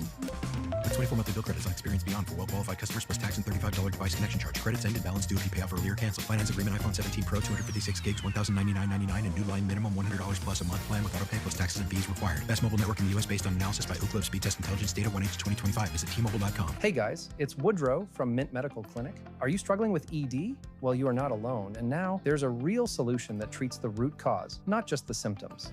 Introducing our Trifecta approach, a breakthrough combination of acoustic wave therapy, hormone replacement, and cryotherapy, all designed to restore blood flow, boost performance, and rebalance your hormones. Whether it's ED or hormonal imbalance, if you're ready to reignite your love life, this treatment helps bring back your energy, your drive, and your confidence. And right now, when you call, you'll receive a free consultation, a blood flow ultrasound, and an intimacy gift. That's a $650 value, absolutely free. And here's the bonus. The next 20 callers will also receive a 5-night stay at a luxury resort in Hawaii just for taking the first step. But you must call now. With 2 convenient locations in Layton and Sandy, help is closer than you think. Call 801-804-8000 now. That's 801-804-8000. Mint Medical Clinic. We'll get you back to mint condition. When it comes to my lifestyle and diet, I don't always make the smartest choices. Touchdown! Woo! Hey, how about another round and some more chips? But when it comes to taking care of my liver, I do make one very smart choice. Active Liver Tablets from New Nordic. I used to have real issues with my liver, And at my last checkup, my doc was concerned about my numbers. But since adding a once-a-day active liver tablet, my gut's better, I feel great, and my doctor's happy. I ask a lot of my liver, so the least I can do to say thanks is a daily dose of active liver. We ask a lot of our liver, so give it the support it deserves with an easy daily detox from Active Liver. Made with natural ingredients like turmeric, milk thistle, and globe artichoke, Active Liver helps cleanse and protect your liver so you feel less bloated and more energized. Find Active Liver online at Amazon, Vitacost.com, or iHerb.com. Or pick it up today at CVS, Meijer Grocery, or ShopRite. When your liver is happy, your body is happy. Enjoy life to the fullest with Active Liver. Getting help with electrical repairs is easier than you think. All you have to do is call Any Hour Services or schedule an appointment at anyhourservices.com. No one helps more homeowners than Any Hour Services. If you talk and they will hear you. We all want our kids to grow up safe and healthy, so we show them how. And we tell them with honest conversations that let them know what we expect. Not just one time, but every chance we get. That's especially important when it comes to alcohol and other drugs. Kids not only need to know the dangers and how to avoid them, they need to hear it often from you. And when it comes to pain medications, opioids, they need to know that they should never be taken without a prescription and never shared with friends or family. It's dangerous and illegal. So talk with your kids and guide them through the challenges of growing up safe and healthy. Because when you talk, they hear you. For more information about talking with your kids about underage use of alcohol and other drugs, visit underagedrinking.samhsa.gov. So talk, they hear you. You can do it if you try. And expanded Inside Sources. Inside Sources. So one of the things that I have always loved about Utah's First Lady, Abby Cox, is her focus on service and showing up. And she has done that from day one. So I think we're getting to the end of year 5. But showing up for service, showing up for teachers, showing up for foster care, showing up for Unified Sports. Welcome, First Lady. Thank you for joining me. Thank you so much for having me. We also have Mike Moon with You Serve Utah. And I wondered if you would, First Lady, if you would talk about the project that you've got going on today. Well, we're really excited. We have folks from the National Governors Association and folks from all over the country here from the Center for Best Practices at a summit to learn about how state policies can really push forward some great initiatives around service and volunteering and how that can actually help our states. So we are actually going to do a service project because we're not just going to talk about it. We are actually going to do a service project at Olympus High School to put together weekend kits and meal kits for kiddos from Olympus High School and throughout the district. So what's happening with the students while you're there? Well, what's fun is that, we have this group there doing this, and then a lot of the students that are part of this service organization, they are actually going to local elementaries to be a part of and serve in elementary schools as a part of Volunteer for Good program that we have here in the state. That's awesome. So I am a big fan of volunteering and service. I think you might know that. But how do you see volunteering connecting with career development for youth and young adults? Well, what's really interesting is that there's a lot of research around this that as first of all, it helps these students with their mental health, which we all know is something we need. But secondary, they are really learning skills. If you're volunteering with an organization, if you're volunteering, to pack meals or sort of understand the nonprofit world, understand the needs of the community, you're gaining really important skills that you need and that will be very helpful in your career as you go forward, no matter what career path you take. These kinds of experiences will be invaluable as kiddos and these young adults learn the skills that they need to be successful in their future careers. So I think Utah has at least a pilot project of providing high school credit for doing service. Is that correct? Yes, it is. And it is that Volunteer for Good program. And the Lieutenant Governor, Deidre Henderson, has been amazing at spearheading that. she's been very involved in that, and so that is really a pilot program that's happening here in the state. There's only 2 states that are doing something similar to this, us and Maryland, and so that's why the NGA folks put on this summit so that other states can come and learn through this program what we've been doing and take it back to their own states. That's just so great. So you said there's only 2 states doing this Volunteer for Good type program. Do other states have any kind of approach for combining service with career pathways? Is there something else out there that you'd like to incorporate in Utah or learn from other states? Yeah, I mean, I think when we learned from Maryland about this, they were doing this, so we thought, hey, if it can be done in Maryland, it can be done in Utah. We are, number 1 for volunteering, number 1 for charitable giving every year. So we feel like we need to adopt that, and so that's how we got that. There are obviously states doing incredible work. And that's the great thing about the National Governors Association is that we learn from other states. They learn from us. We share best practices. We share what works and what doesn't.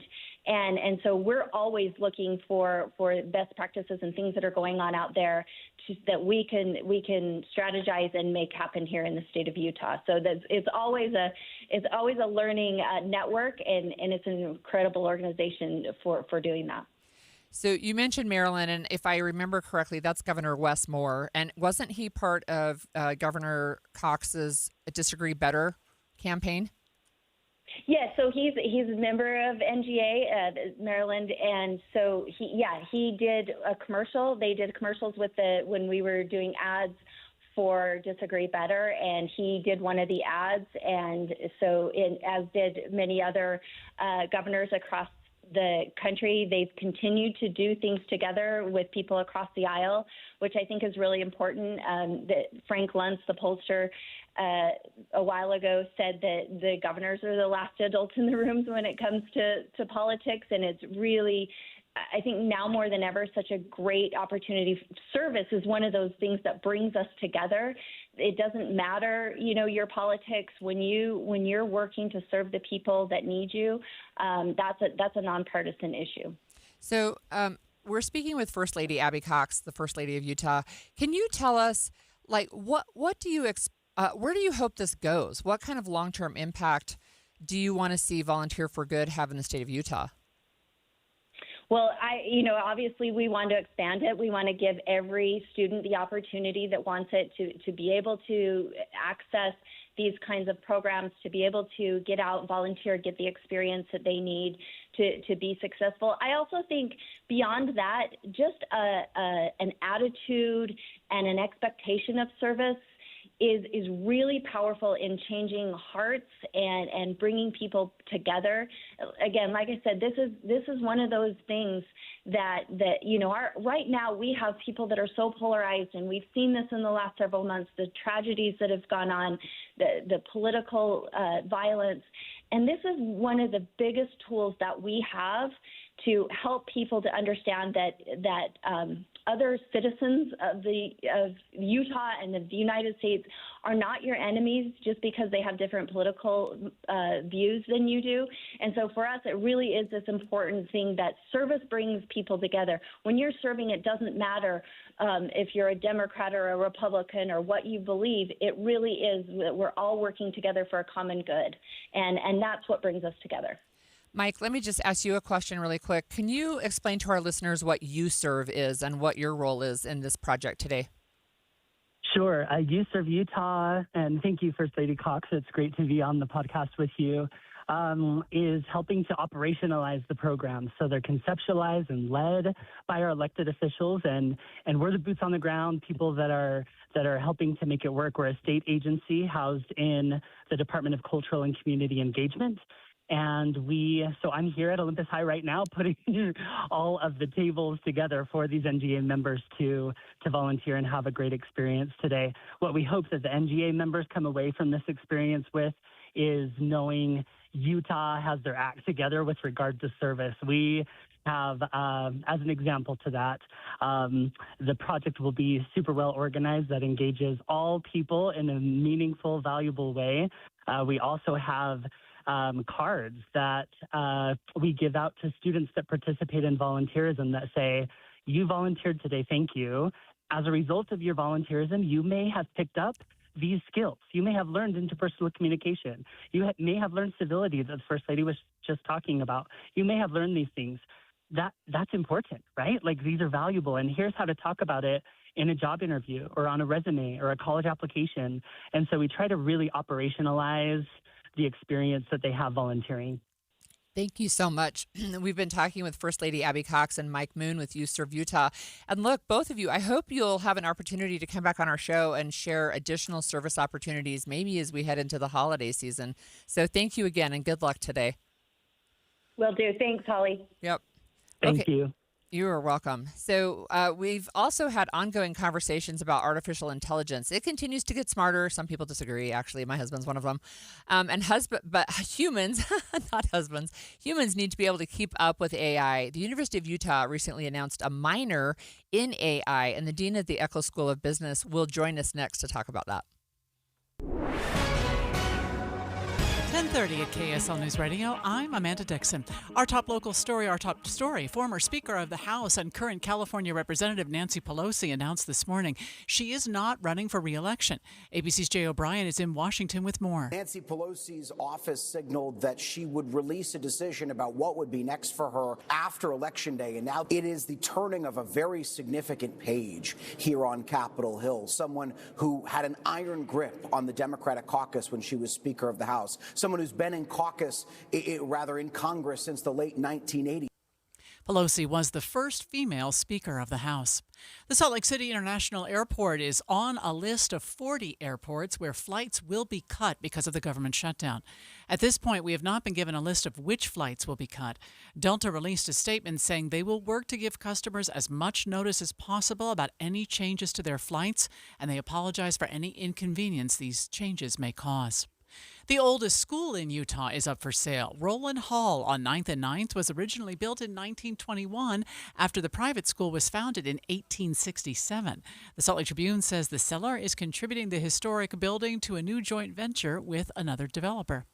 Your money at this moment, the Dow is off 467 this morning. We are now at 46,843. Coming up, temperatures have returned to the normal range for this time of year. KSL weather is next. KSL News Time, 10:32.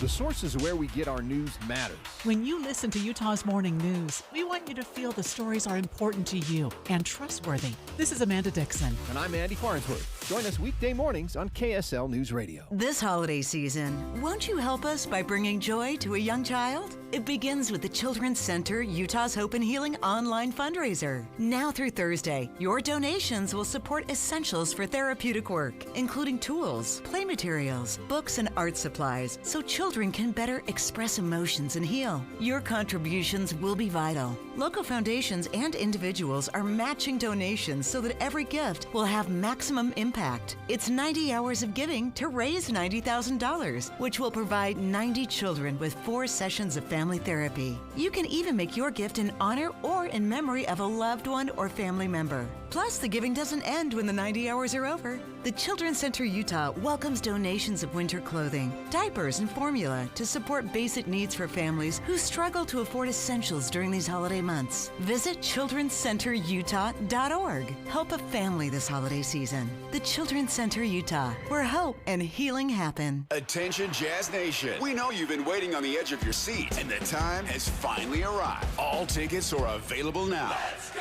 Your favorite players will be back on the court, bringing the energy all season long. Whether you're looking for season tickets, mini plans, or single game matchups, there's a perfect option for every kind of fan.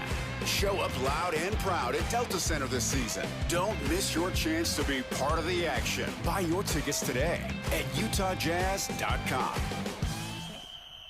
So my mother is thinking of switching from Verizon to Pure Talk, but she's worried the deal sounds too good to be true. Michael, she said, how can those Pure Talk people offer me the same basic service as Verizon for so much less money? I said, Ma, go ask Google how much Verizon spends on advertising and promotions. A few seconds later, my mother said, oh my goodness, $12 billion a year? That must be a typo. I'll tell you what I told my mom.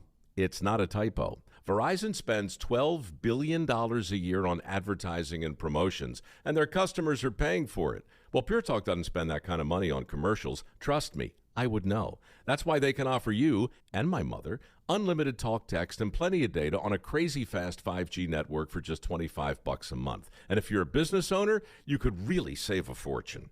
Dial pound 250, say the words Mike Rowe, and you'll get an additional 50% off your first month. That's pound 250 Mike Rowe. Pure Talk. Everything you need and nothing you don't. You've got your whole life ahead of you, so choose a Medicare plan you can count on. And that's what you get with a Medicare Advantage plan from United Healthcare. With more than 45 years' experience serving its members, United Healthcare has plans with low monthly premiums that fit your life today and as your needs change tomorrow. The Medicare annual enrollment period ends December 7th, so go to uhc.com/Medicare today. United Healthcare Medicare plans. It's Medicare coverage Utah can count on. Traffic and weather together, brought to you by Mountain America's Visa Triple Rewards. And here's Heather Kelly. We still have a little bit of slowdown northbound I-15 as you come off the point of the mountain from Utah County and head toward Bangerter Highway. It's actually due to a new crash that just happened. The vehicles have pulled over to the left shoulder, so it's causing a little bit of slowdown there. UHP has not arrived on scene, so you may get even slower traffic once those flashing lights get there. But the good news is that's the only bit of delay I can see right now across the Wasatch Front. We have good speeds getting out of Tooele County and through Weber and Davis counties on all the roadways. No matter the weather, your feet can feel fantastic. Find the Good Feet location nearest you at goodfeet.com. Heather Kelly in the KSL Traffic Center. We should see a high today of 58 degrees, 57 tomorrow, 56 on Saturday. We have another slight chance of a shower tomorrow. Right now it's 55 degrees. I'm Amanda Dixon from the KSL Common Spirit Health Studios. Listen online at kslnewsradio.com. We're Utah's news, traffic, and weather station. The all-new Inside Sources. Your inside access to the people and policies shaping Utah's future. Here are Greg Skordas and Holly Richardson on KSL News Radio. So today it's Holly Richardson and Greg Skordas has the day off, but we have been talking about using artificial intelligence in school work sometimes, and now AI could be the work. So the University of Utah has really been focused on quote, seizing the incredible potential for AI. That was President Taylor Randall in January talking to the Utah legislature. In February, the U of U announced an inaugural Chief Artificial Intelligence Officer. And in August, they claimed a number 77 spot for AI-focused research. So this week, they announced that they were going to have a new minor, and that is a minor in artificial intelligence. Kurt Dirks, the Dean of the David Eccles School of Business and Professor of Leadership, is joining me today to talk about this minor. Thanks for joining me on the show. Hey, thank you for having me. We are excited to share what we're doing. That's awesome. So tell us a little bit about what this AI minor would mean for undergrads. You bet. We are, just to back up even a little bit more, we are thinking about how to revise our entire curriculum to ensure that our students are both AI fluent but also fundamental strong. One of the things that, I've heard from many of the businesses around is that our students need to be prepared in a rapidly changing world so that they can be efficient, effective, and use AI ethically. But at the same time, they also need to make sure that we have the timeless skills of communication, of critical thinking, as well as problem solving and teamwork. So we're thinking about how do we evolve our curriculum and do that. So we're evolving it so that every single student will be prepared with that. And then on top of that, for those students who want to go deeper, we are offering an AI minor for all University of Utah undergraduate students. And what does that look like? What will they be required to take? You bet. So the minor will include a set of courses that will give them a little bit more depth in areas of Python and be able to use AI for business processes, how to use it in strategy, as well as some optional courses that will allow them to fit their particular area of work, which include analytics, perhaps visual analytics, data mining, and issues around how to use it ethically. So it'll be a combination that students can use, some of which are required, some of which will allow them to fit their particular major. That's really interesting. So I know one of the complaints about AI in education is that that the students are using it to quote unquote cheat. And maybe it's not a quote unquote, maybe they are cheating and not doing original work, but AI also has some limitations. So what's the balance there between becoming proficient in using AI and also using it ethically? You bet. So that's one of the things that we are really thinking very carefully about, because, again, at the end of the day, we need our students to be able to have those core skills to know, for example, the fundamentals of business, as well as, again, to be able to do those kind of timeless skills. So we're thinking about how do you work to refine your curriculum so that students are still learning all those core skills at the same time as that they are applying AI to their work, just as exactly as they're doing in the workplace, because I think every workplace is going through this right now. Yeah, it's interesting to me that as we talk about the use of AI and its application in not only the business world, but elsewhere, that right now it seems like there's just a huge demand for people who can work in AI. Is this minor more business focused rather than, say, creating AI? That is correct. So ours is going to be on the application side. How do you use it in whatever organization you're in? Could be a for-profit business, or it could be entrepreneurial firm, could be some type of government organization, to really be able to apply it to your work.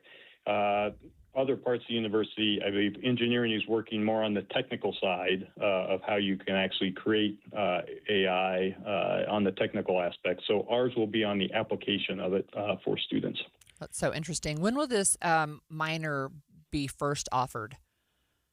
So right now we are actually integrating AI again into our entire curriculum. The minor itself will become available next fall. So is that something that if a student is already attending the university, they can add that minor starting fall 2026? Can they do that? That is correct. So they'll be able to stack it on top of any major that they're currently in. So, for example, in the school of business, if you are in finance or marketing, you'll be able to stack it on top of that. Or if you are in another part of the university, they'll be able to stack it on top of their major. So if you've got somebody that's taking, say, a humanities-focused major, can they also take it? Or is that going to be, they're going to need some prerequisites to be able to do this minor? There'll be a few prerequisites that we'll require so that they can walk into those courses and be successful and prepared in it. But we worked within the university system, so those are not going to be a major barrier for students, because, again, I think we recognize the university recognizes the need to be able to do this. So I know the University of Utah has been, as with all public universities in the state, you've been going through a realignment and reallocation of resources. Is this part of what you anticipate you'll focus on moving forward? You know, our commitment at the U, and particularly at the business school, has always been to help make sure that our students are, prepared for success in the workforce, both today and tomorrow. And so this is something that we have planned on doing regardless on it, and always will plan on doing, making sure that our students are ready to go, no matter what that future looks like. We know the market changes, right? And that there are always, like when I went to school the first time, there was no social media, right? Now you can have a whole career in social media and AI. Do you anticipate that this minor at some point will become a major and people will be able to major exclusively in AI? That's a great question. It's possible. At the present, it, I think, is so much interwoven into the work that people do throughout all types of jobs that I think we need to make sure that we are still continuing to prepare students in all those areas and then have this as an additional skill. So it's possible that could be something that we do in the future. And we will, but at the moment, this is our start. But we're going to try to keep up with the speed of business at present. Yeah, I have a question about faculty. Are they, surely the ones involved in this are on board, but are your faculty in general on board, or are they kind of resistant to the use of AI? That's something that is changing exactly how we do the curriculum. We have a person, a faculty member who is leading it, as well as the whole team of faculty are working with it. to help get our faculty going, earlier this fall, we put on a voluntary faculty workshop so that faculty could come and learn more about AI and how they could put it in their curriculum. We had this on a Friday afternoon, and we had almost 100 faculty, which is a large portion of our faculty who voluntarily came to that. So we have a lot of faculty who know it's here. At the end of the day, they care about their students and want to have them prepared. And so they're going to lean into it, even though it's there's a lot of work to do and it's changing. But again, at the end of the day, I'm proud that they always care about our students. So and they're going to take the steps to help them out. Thank you so much for joining me. I've been speaking with Kurt Dirks. He's the dean of the David Eccles School of Business and a professor of leadership at the University of Utah, about the new minor that they're offering in AI, artificial intelligence. When we come back after the break, we have been speaking about AI, and an apostle of the Church of Jesus Christ of Latter-day Saints recently said that the church does and will continue to use AI except for 2 circumstances. We're going to talk about those when we come back after this break. Hello, car donation hotline. Hi, I'd like to donate a car to the Utah Kidney Foundation. Are you in Utah? Awesome. Let's get some info and we'll send you a tow truck. But I want my car donation to benefit my neighbor in Farmington who needs a transplant. Are you in Utah? That's a no. I'm in SoCal, but you're still donating to charity. What charity? Doesn't matter. Yes, I want my donation to stay in Utah. Righteous dude. You need to call Tow Cars in Utah. Locals only, am I right? Oh, yeah. I remember tow cars with a K like kidney. It's on a billboard somewhere. TOWKARS.org. That's it. Towcars.org. If you'd like your vehicle donation to help Utah kidney patients in the Beehive State, please use the web address on their billboard, towcars.org, to donate your old car or truck. That's TOWK like kidney, ARS. Towcars.org. A 15-year-old girl who chewed through a rope to escape a serial killer. I used my front teeth to saw on the rope in my mouth. The killer prowled the Pacific Northwest in the early 70s. He's been convicted of murdering 2 young women, but suspected of many more. Maybe there's another one in that area. Follow Stolen Voices of Dole Valley now, so you don't miss an episode. Join KSL on the movie show this Friday from 10 to 1 at the Layton NPS store at 1150 North Main Street in Layton, npsstore.com. You're listening to Leaf Filter Radio, and the guru of gutter protection himself, Chris Coonahan, is here to take your most pressing leaf-related questions. Hey, everybody, Chris here. I understand we have Ron on the line. Ron, where are you calling from? Uh-oh. Ron, are you calling from a ladder? Well, I was. I wanted to ask Chris what I need to do to get my gutters ready to have Leaf Filter installed. Oh, Ron, you don't have to do anything. A Leaf Filter Trusted Pro will come out and clean out your gutters, realign and seal your gutters, and install Leaf Filter, America's #1 gutter protection system. So I didn't need to get on this ladder? Ron, Leaf Filter Trusted Pros are in your neighborhood and ready to help. Just visit leaffilter.com/deal to schedule your free gutter inspection and get up to 30% off. Thank goodness. What was that site? To get this special radio offer, go to leaffilter.com/deal for your free gutter inspection today and get up to 30% off. That's leaffilter.com/deal for up to 30% off. leaffilter.com/deal. See representative for warranty details. Emergency traffic brought to you by Mountain America. We have debris on northbound I-15 in Draper. This is approaching Bangerter Highway, and it is wet cement that is blocking 3 right lanes of travel, so you only have a couple of left lanes available, and that is backing traffic up over the point of the mountain. Wasatch Front businesses and property managers, GoPave Utah provides all asphalt repairs for your parking. For patching and paving along the Wasatch Front, contact GoPave Utah, gopavutah.com. Heather Kelly in the KSL Traffic Center. Tim Jr. here from RGS Exteriors. Did you know that we offer 3 distinct styles of gutter protection? Each one meant to handle a specific leaf problem. You might not even know there are different styles of gutter protection, but there are. And if you pick the wrong one, it could be a huge waste of money.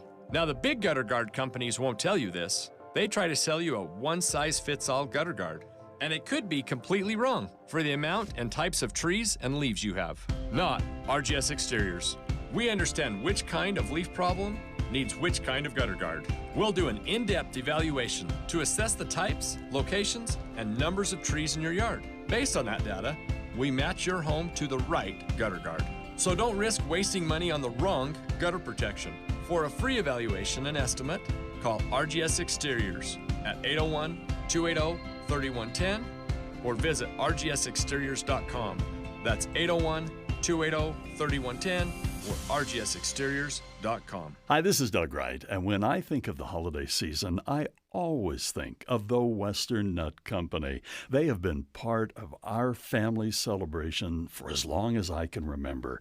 And during this season, when I talk about the warmth of the holidays, the main store in downtown Salt Lake City on 4th South absolutely represents it. When you walk through the doors, just the spirit and the feel, the smells, and the warmth of the holiday season washes over you, and you are going to find all kinds of goodies that are perfect for this time of year. I got to tell you, this gives me a real kick. Their Nut of the Month subscription delivers a variety of nut gift boxes right to the door throughout the year. And also, don't miss their holiday preview sale. It's getting underway November 6th, 7th, and 8th at 4th South and 3rd West. You are going to love everything you find. And if you can't get into the store, go online at westernnut.com. Hi, it's Tori DeVito. In every family, small conversations can make a big impact. I grew up on tour with my parents. Kind of different, but we bonded over music just like other families do over sports, camping, or other interests. And we talked. Little everyday conversations from silly to serious that built a foundation over time. Honest conversations, like when my dad shared his experiences as an alcoholic. Your honesty about that part of your life gave me a sense of integrity that I wanted to uphold in my own life. And I was so grateful that you and Mom had become these sober, stable people who were always there for me. I wanted you to know from someone who's been in recovery more than 30 years now that hard work is what creates success, not alcohol or other drugs, whether it's music or anything else. I said it a lot, and I'm glad you took it to heart. Talk, they hear you. For more information about talking with your kids about underage use of alcohol and other drugs, visit underagedrinking.samhsa.gov. Inside Sources. I've been following an apostle from the Church of Jesus Christ of Latter-day Saints as he continues to give talks to a variety of audiences on artificial intelligence. And it's Elder Garrett W. Gong, and he just recently gave an additional talk where he was talking about how the church as a body uses artificial intelligence and how many of its members are using artificial intelligence every day, but there are some times where it shouldn't be used. And I have joining me today Sarah Weaver. She's the editor of the Deseret News, and she previously served as the editor of the Church News. Sarah, thanks for joining me. Thank you so much for having me. It's always great to be on with you. Thank you. So I wonder if you can just kind of outline for our listeners what Elder Gong is saying about the use of AI and when it comes to church. Well, what he's saying is even bigger than just church. He's saying that as human beings, we have a stewardship for how we govern the gift of intelligence, and that it needs to be used in a way that enhances human progression and that is used for the common good. And so he has spoken at a conference this week held at church headquarters, but he also recently returned from a summit held in Rome, talking about the same issue. And so this is something that he cares deeply about and that he has thought a lot about. Yeah, I listened to a recording of that one in Rome, and I sent it to my husband who works in the computer industry and said, here, listen to this. It's really good. And I think one of the things that stood out to me is that he was saying, to your point, right, it's not just about church, but we can turn to AI for a lot of things, but turning to AI for somehow creating a relationship with deity is probably not an appropriate use. Yeah, and, he's saying that there are some relationships, especially things that are spiritual, things that deal with the inner convictions of our hearts that can't be dependent on something like artificial intelligence. Those are personal things. He also has said we're never going to use AI to create images of deity because we think those things are sacred. And then he's further said, we actually don't want our members using AI for things like conference talks or for sacrament meeting talks. And I think that's because he's saying there's a moral compass that shouldn't be dictated solely by technology.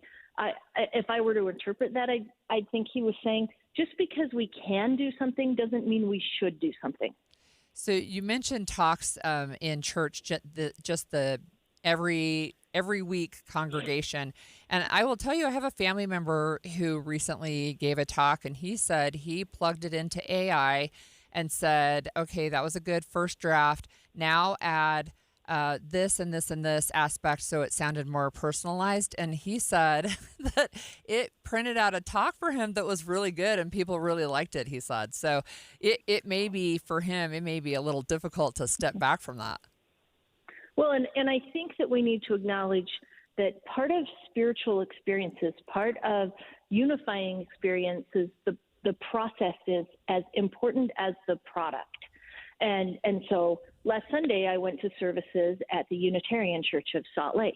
And there I met and got to visit with some of their lay ministers who go through a process every week where they create a talk and then they run it by each other and they get feedback from each other.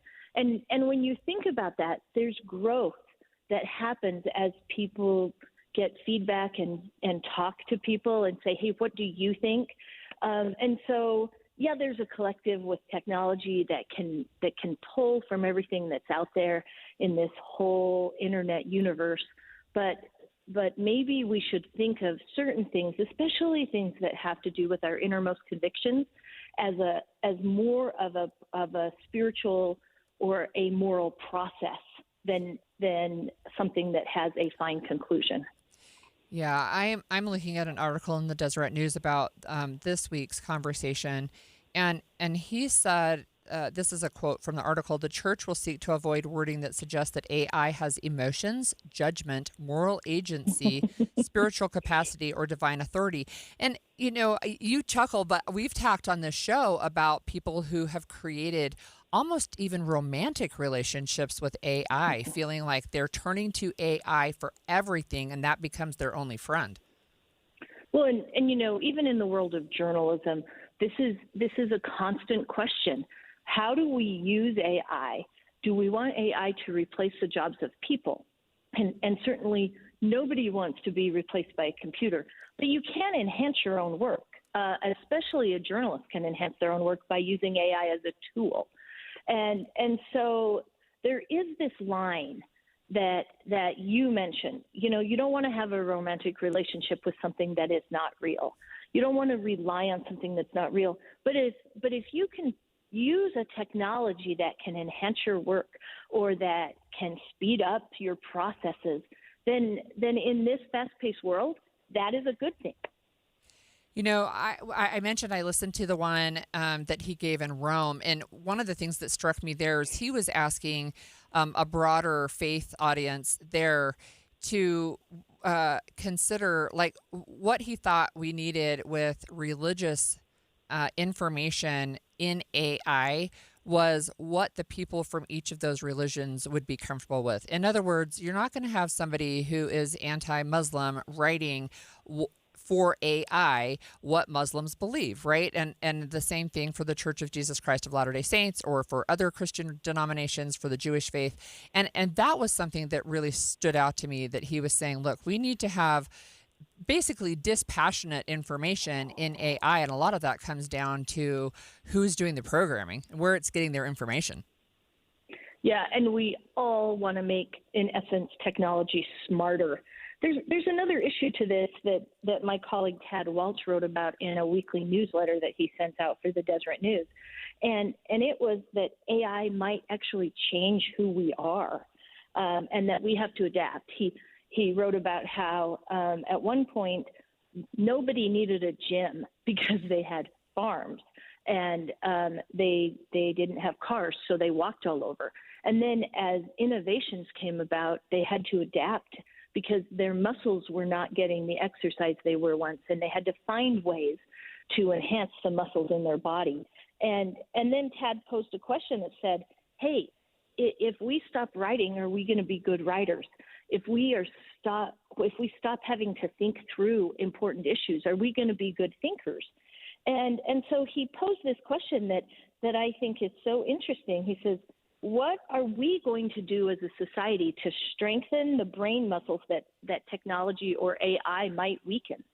That's a super good question. And I have one really quick question. What is the church currently using AI for in a positive way? Well, I think the church is doing what so many of us are doing. They're saying that AI is an enormously effective tool that can help people do their jobs better.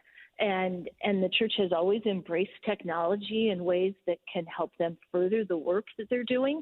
And I don't think AI is any different. Thank you so much. We've been speaking with Sarah Weaver, editor of Deseret News.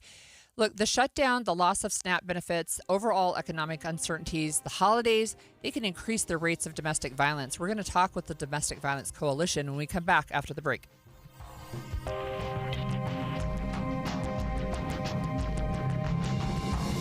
KSL FM Midvale. KSL Salt Lake City. From the KSL Common Spirit Health Studios, this is KSL News Radio. Utah's news, traffic, and weather station.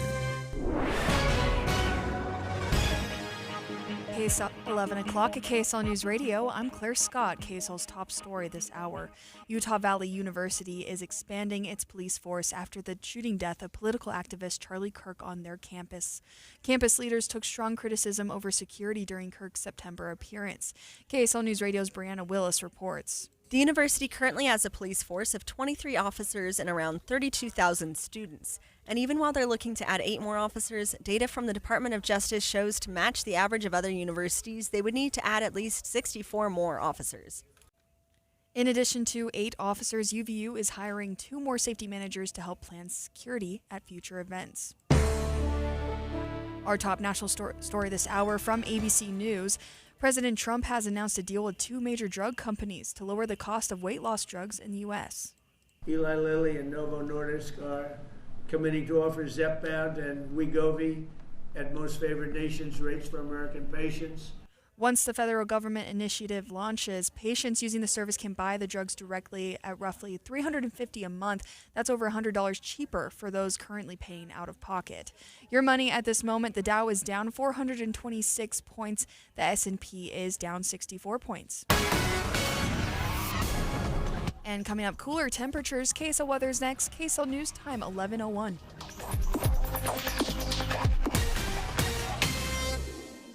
Mornings are for recharging. And they're for starting your day right. We volunteer to join you in the car. Get news and weather at 102.7 FM during the most important part of your day. Andy and Amanda, each morning between 5 and 9 on KSL News Radio. When you crash your car, you get it fixed.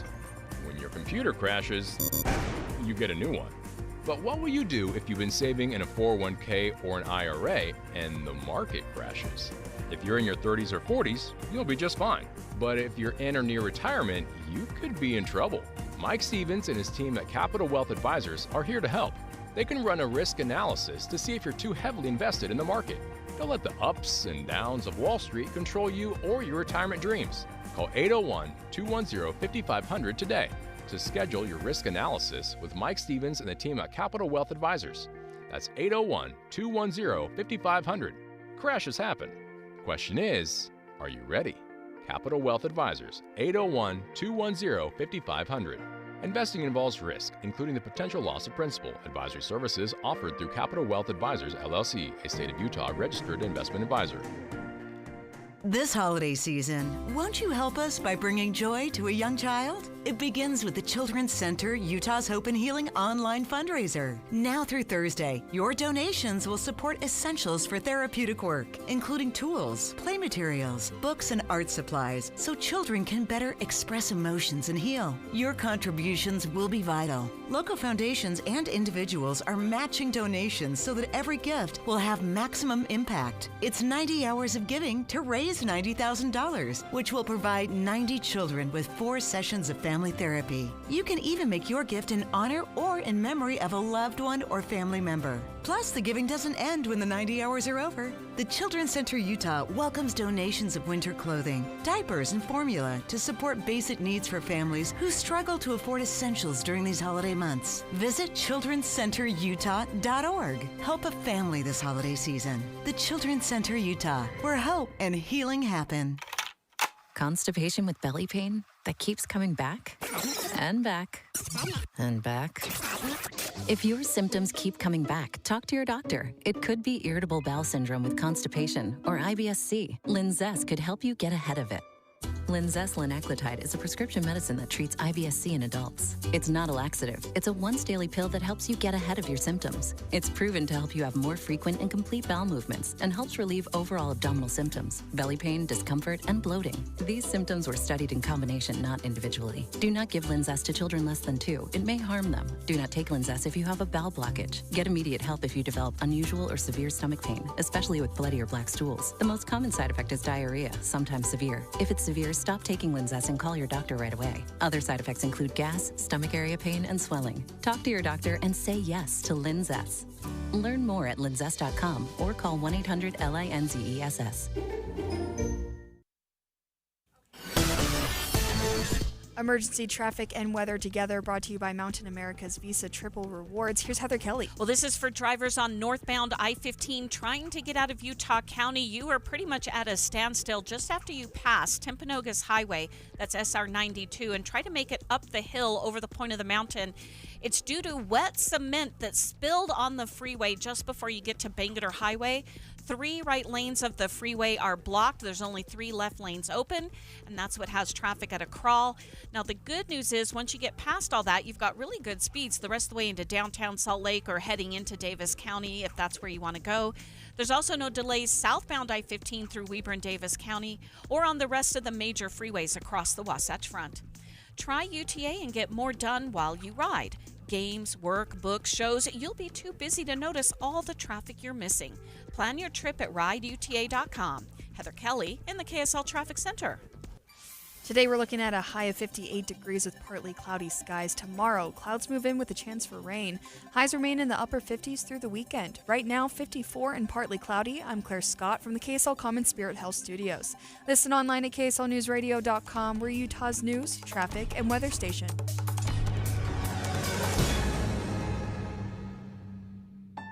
The all-new Inside Sources. Your inside access to the people and policies shaping Utah's future. Here are Greg Skordas and Holly Richardson on KSL News Radio. One of the things we know about the holidays, as we're heading into the holidays, is that there can be an increase in domestic violence. We also know that financial stress can increase incidences of domestic violence. And we're seeing with the government shutdown now in, I think, the 6th week, there are many federal workers who are they're furloughed, they're going without pay. There's now discussion that if they are not considered essential workers, that pay is going to go away, that they won't even be paid once this shutdown finally ends. We also know that SNAP benefits stopped being paid out on November 1st. And with this, all these different stressors, the chance of increasing domestic violence go up. So I have with me on the line Kimmy Wolf with the Domestic Violence Coalition. Thanks for joining me, Kimmy. You're very welcome. Can you tell us and our listeners, what do you think is the link between financial stress and domestic violence? Well, I think the word is absolutely descriptive. It's stress. Financial situations are one of the questions that law enforcement asks when they are doing the lethality assessment protocol. So have you seen with the Domestic Violence Coalition, have you seen any trends or increases since the shutdown began? We are beginning to see an increase in calls for services throughout the state, both in our hotline and through our member programs like shelters. However, we do think this demand is going to increase, both because of the delayed impact of the shutdown and the upcoming holiday season, which has always come with its own stressors. And can you speak on that a little bit more? Why are the holidays more stressful, and why do they lead to more domestic violence? So some factors that can increase incidences of domestic violence around the holidays, again, the financial cost of the holiday meal, travel, gifts. Also, we're seeing people spend more time together in the household. So more time together, allows more opportunities for friction, arguments. So the holiday season celebrations, children being out of school, those are all factors that can increase options for violence. Wow. Can you tell us, I think it's hard to see things. Maybe we don't want to see them, or maybe we just don't know what to look for. What are the warning signs somebody that we care about might be in a domestic violence situation? Well, of course, there could be in public, around family, you may see arguments, tension boiling within a couple, but also the holidays there are expectations for people to socialize, to get together. And if for some reason you are seeing families change their plans, not showing up, seeing a partner try to isolate someone, from family and friends, those are all serious warning signs that something may be happening in the household. So if we see something, and I'm saying if we're an outsider, not that it's happening to us, what can we do to approach or talk to either the victim or potentially the perpetrator? I think that these conversations need to happen privately, not at the dinner table. But you also have to realize that a victim may not acknowledge or want to continue the conversation. And that could be because of embarrassment. It could be the fear of the perpetrator finding out that they were disclosing personal business. So be prepared that there could be some hesitation to engaging in that type of conversation. But the fact that you have it is such a strong signal to someone that you are there to believe them should they disclose a situation like domestic violence. Yeah. If you are somebody who is in a violent relationship, what advice do you have for people who might be in that situation? Well, unfortunately, with the holiday season, sometimes, a victim may just want to prioritize the celebration, creating positive memories for their children. But I encourage anyone in a domestic violence situation to prioritize their own safety and the safety of children in the home. Now, remember, domestic violence can turn deadly. Don't hesitate to reach out to a hotline, to a agency now to familiarize yourself with options to help keep you and your children safe. One of the things that we've mentioned just at the top of this segment and several times is the financial stressors. And if somebody feels like the domestic violence is occurring in their home and it's probably related to finance, is calling you, the Domestic Violence Coalition, is that the best step, or should they be calling like their local food bank? What do you recommend for that? Well, of course, we're seeing in the news that food banks there's such a demand for services at this time. However, with the continuing shutdown, the delays in payments of any type of compensation, there's going to be, people are going to have to dig out of that financial hole. So this goes so far beyond, the next meal. We are going to see the greater impact of these financial issues and stressors happening for quite some time, even if if the government opens tomorrow. If somebody needs to get a hold of you at the Utah Domestic Violence Coalition, how do they do that? We are operating 24/7, and that number is 1-800-897-LINK, LINK, and those numbers are 5465. And our hotline has some new capabilities. Obviously, a traditional call still works, but we also have chat and text options for people that would prefer, for various reasons, not to engage with a phone call. Interesting. If there is a child, maybe they're a little bit older, and they're seeing domestic violence happen, do you recommend that they call in to the Domestic Violence Coalition or call the police as well? Well, definitely, if it is a immediate danger, please do encourage children to get themselves safe to a safe location and call 911. Unfortunately, older children, there's always a risk because they feel a responsibility to step in and protect the parent that is being harmed. So, Kimmy, thank you for joining me today. I've been speaking with Kimmy Wolf. She's with the Utah Domestic Violence Coalition. And, it's important to note that as stress increases, domestic violence can also increase, and that not only during the pandemic, but the last recession in 2008, that there were additional instances of domestic violence. So when we come back after the break, we're going to talk with a licensed clinical psychologist on how to navigate not only financial stress, but holiday stress, other uncertainty, so that we can all be in a better situation to handle that stress. Stay with us over the break.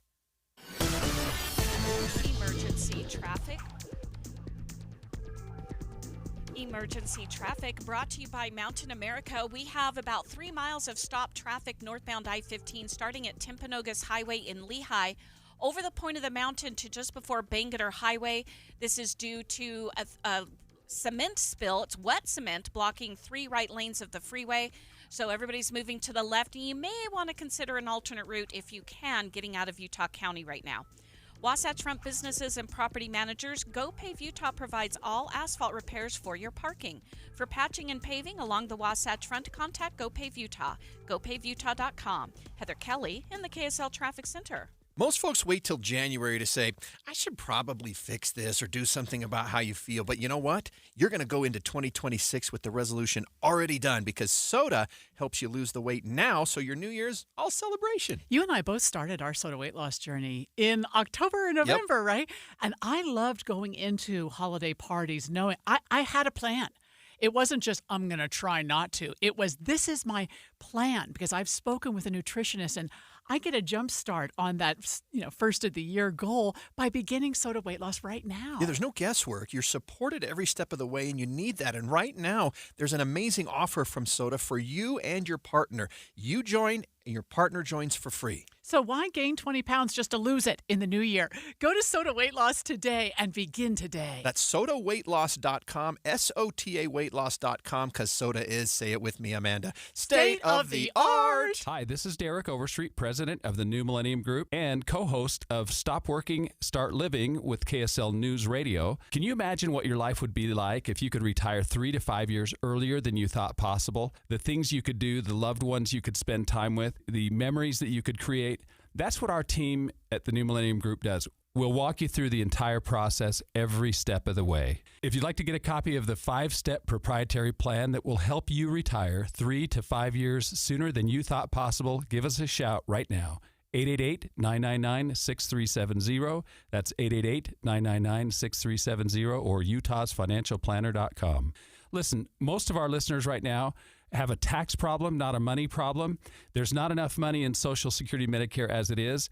Let us show you how you can significantly reduce your taxes. That's 888-999-6370.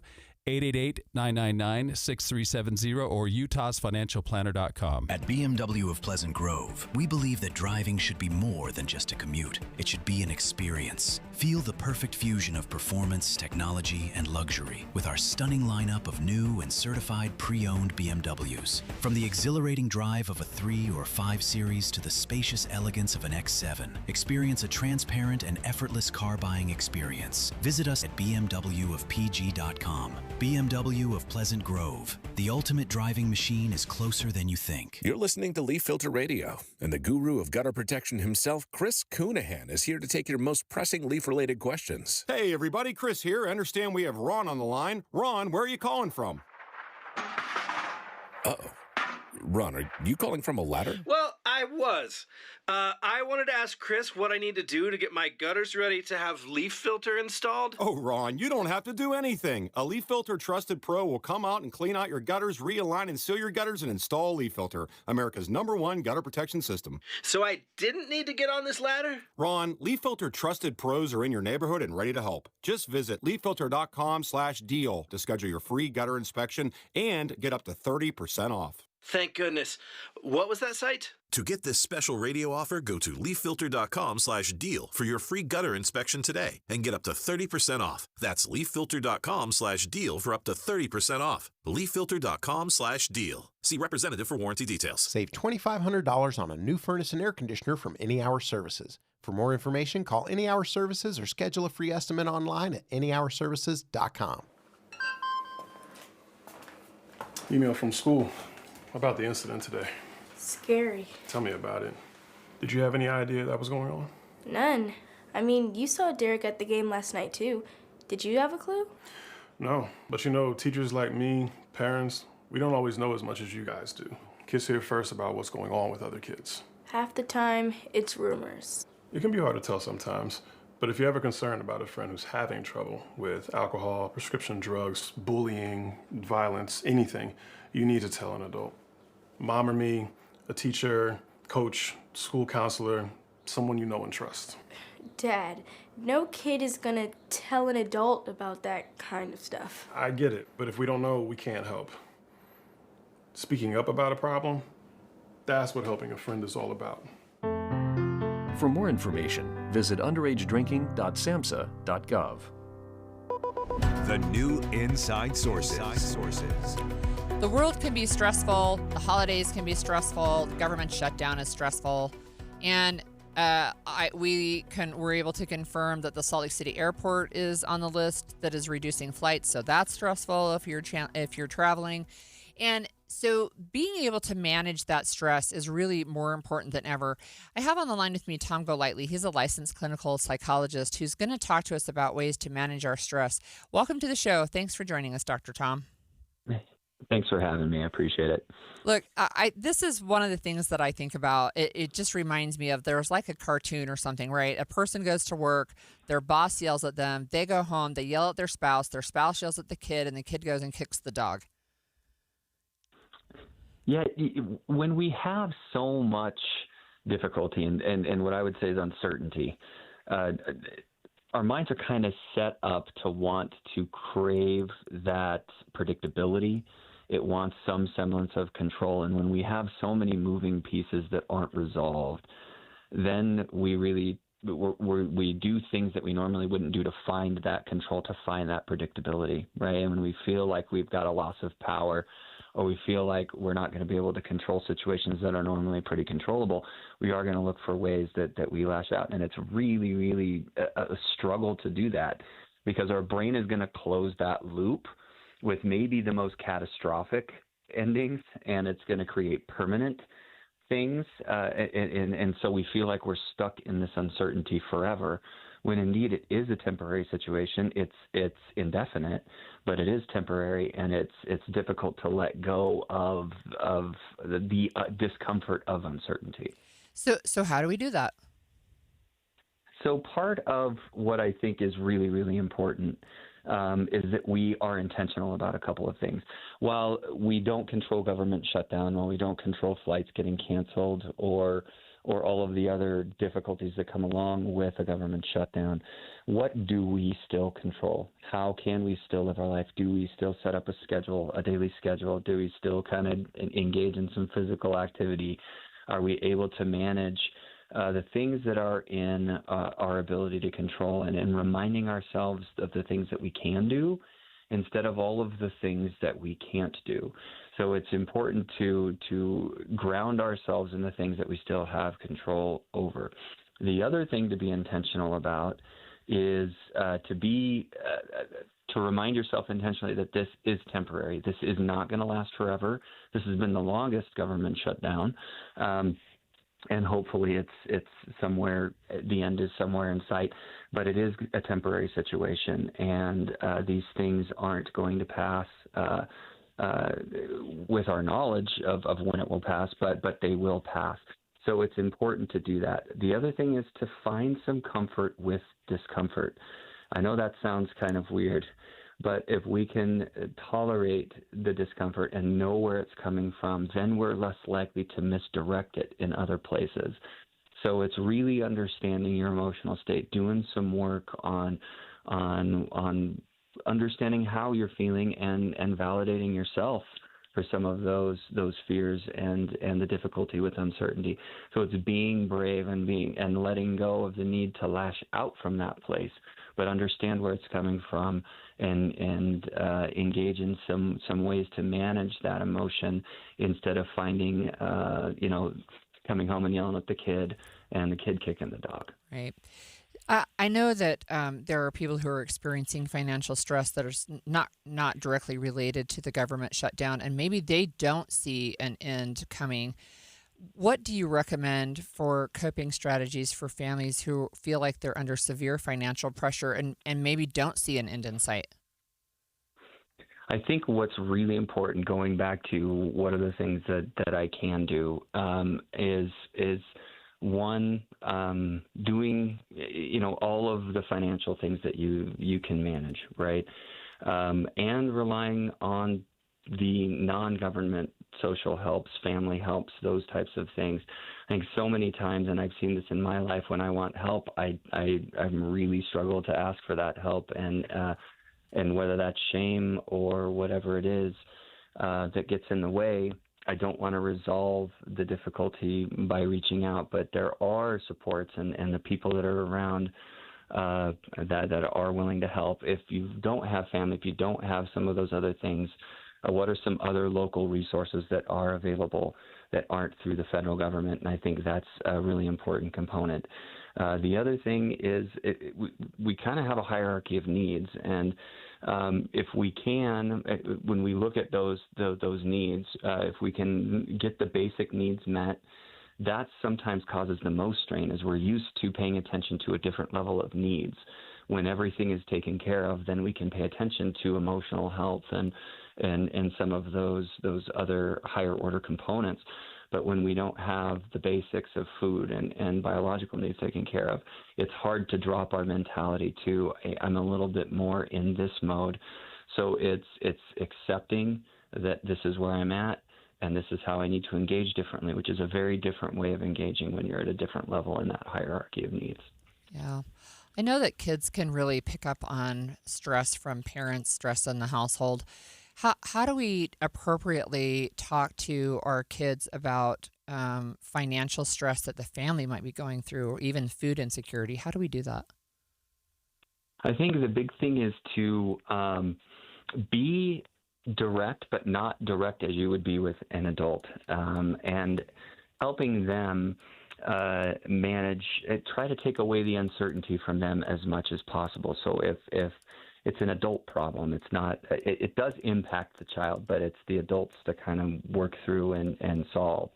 And so helping them stay engaged in things that will help them long term is going to be really important. I know that doesn't mean I sign them up for a million sports, like that. That's not what I'm talking about. But helping them stay in school, helping them engage helps at school, making sure that their activities for their growth are going on as much as possible, as much as you can control, and letting go of the things that aren't controllable. So doing the best that we can within the boundaries that we can manage, but discussing with them, stay engaged in school, stay these things, help them with homework, still be involved in the things that you can be involved with. And then let them know, hey, we might have to pare back in a couple of different ways based on these things. And that doesn't mean anything long-term yet, but this is where our reality is. And we're going to solve this problem, but here's what we can do for now. I'm wondering also if you have advice for someone who finds themselves really triggered and they're feeling really angry and they want to lash out, but they really want to interrupt that cycle. What can they do right in the moment to interrupt that cycle of wanting to lash out at somebody close by? I think the big thing is reach out verbally to someone that can support. So whether have somebody, a go-to, get on the phone. If it's in person, go talk to that person. There are crisis lines that you can call that I think are very important, 988. Those types of things that are really, really important to reach out to in those moments. So it's a lot of times because our mind is closing that loop and we are wanting to lash out, we get stuck in our internal experience. And if we reach out a little bit and we start putting a voice to these things, it creates an off-ramp of sorts, and we're able to de-escalate in that moment. But I would say it's really, really important to start putting a voice and get outside of ourselves instead of stewing inside and creating a hotter, more intense anger or desire to lash out. Yeah, thank you so much. Thanks for joining me today. I've been speaking with Dr. Tom Golightly. He's a licensed clinical psychologist, just to talk about how we handle stress, especially when it's maybe acute and we need to deal with it in the moment. Speaking of stress, layoffs are on the rise and consumer sentiment is dropping. So we're going to talk with an economist about what that all means when we come back after this break. 11:30 at KSL News Radio. I'm Claire Scott. KSL's top story this hour. And it is breaking news. The Salt Lake City International Airport has just announced it could see a reduction in flights as soon as tomorrow, as ordered by the FAA. We learned last night that Salt Lake was on a list of 40 airports that could see reduction in flights because of the government shutdown. The Salt Lake City Airport is now encouraging passengers to check in with their airlines for any word on potential delays or cancellations. And as dozens of airlines are now thinking about how they will manage, especially ahead of the Thanksgiving rush. What the airlines are going to try to do, though, is cancel preemptively. We're not going to see, people sleeping on cots at the airports, like we would in a snowstorm. People are going to get advance notice in most cases, and then they'll be able to rebook. The airlines are also going to put bigger aircraft on routes where they remove flights. That's ABC's Sam Sweeney reporting. Your money at this moment, the Dow is down 405 points. The S&P is down 64 points. And coming up, chances of rain tomorrow. KSL weather is next. KSL News Time, 11:30.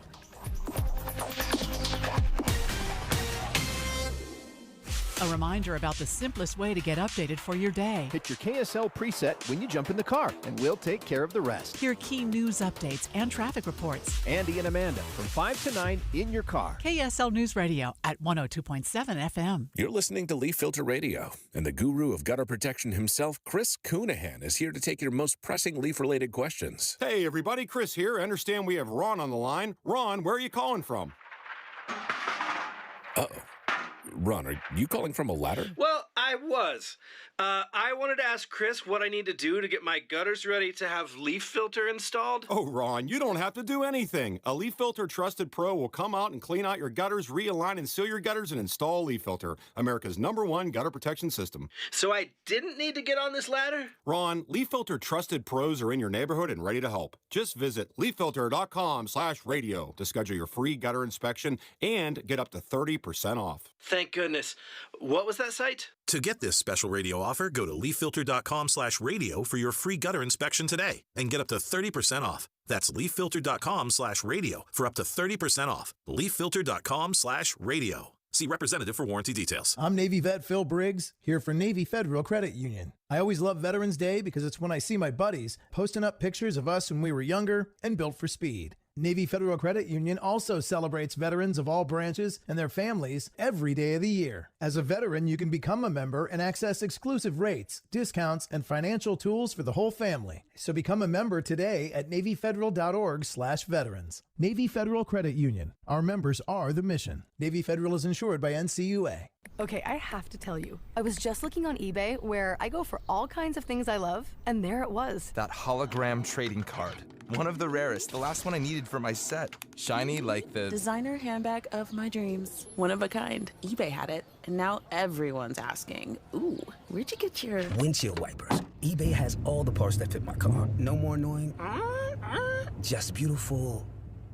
Millions of finds, each with a story. eBay. Things people love. Is your financial advisor offering you up to a 30% upfront bonus? Or are they promising you up to 10% growth per year, all for your retirement income? If not, then you need to come to Trajan Wealth. I'm Jeff Jr., founder of Trajan Wealth. If you have a plan to retire within the next 10 years, don't wait only to find out it's too late. I've seen hardworking folks like you retire only to be required to go back to work, all because their advisor told them guarantees like these were too good to be true. They're not. That's up to $30,000 upfront or up to $10,000 per year on $100,000, all guaranteed for retirement income. Don't keep working when you're supposed to be retired, and don't let any financial advisor tell you it's too good to be true. Call Trajan today, 801-207-9900. That's 801-207-9900. Annuities, non-advisory products. DBA Trajan Wealth Insurance Solutions. Additional disclosures at trajanwealth.com.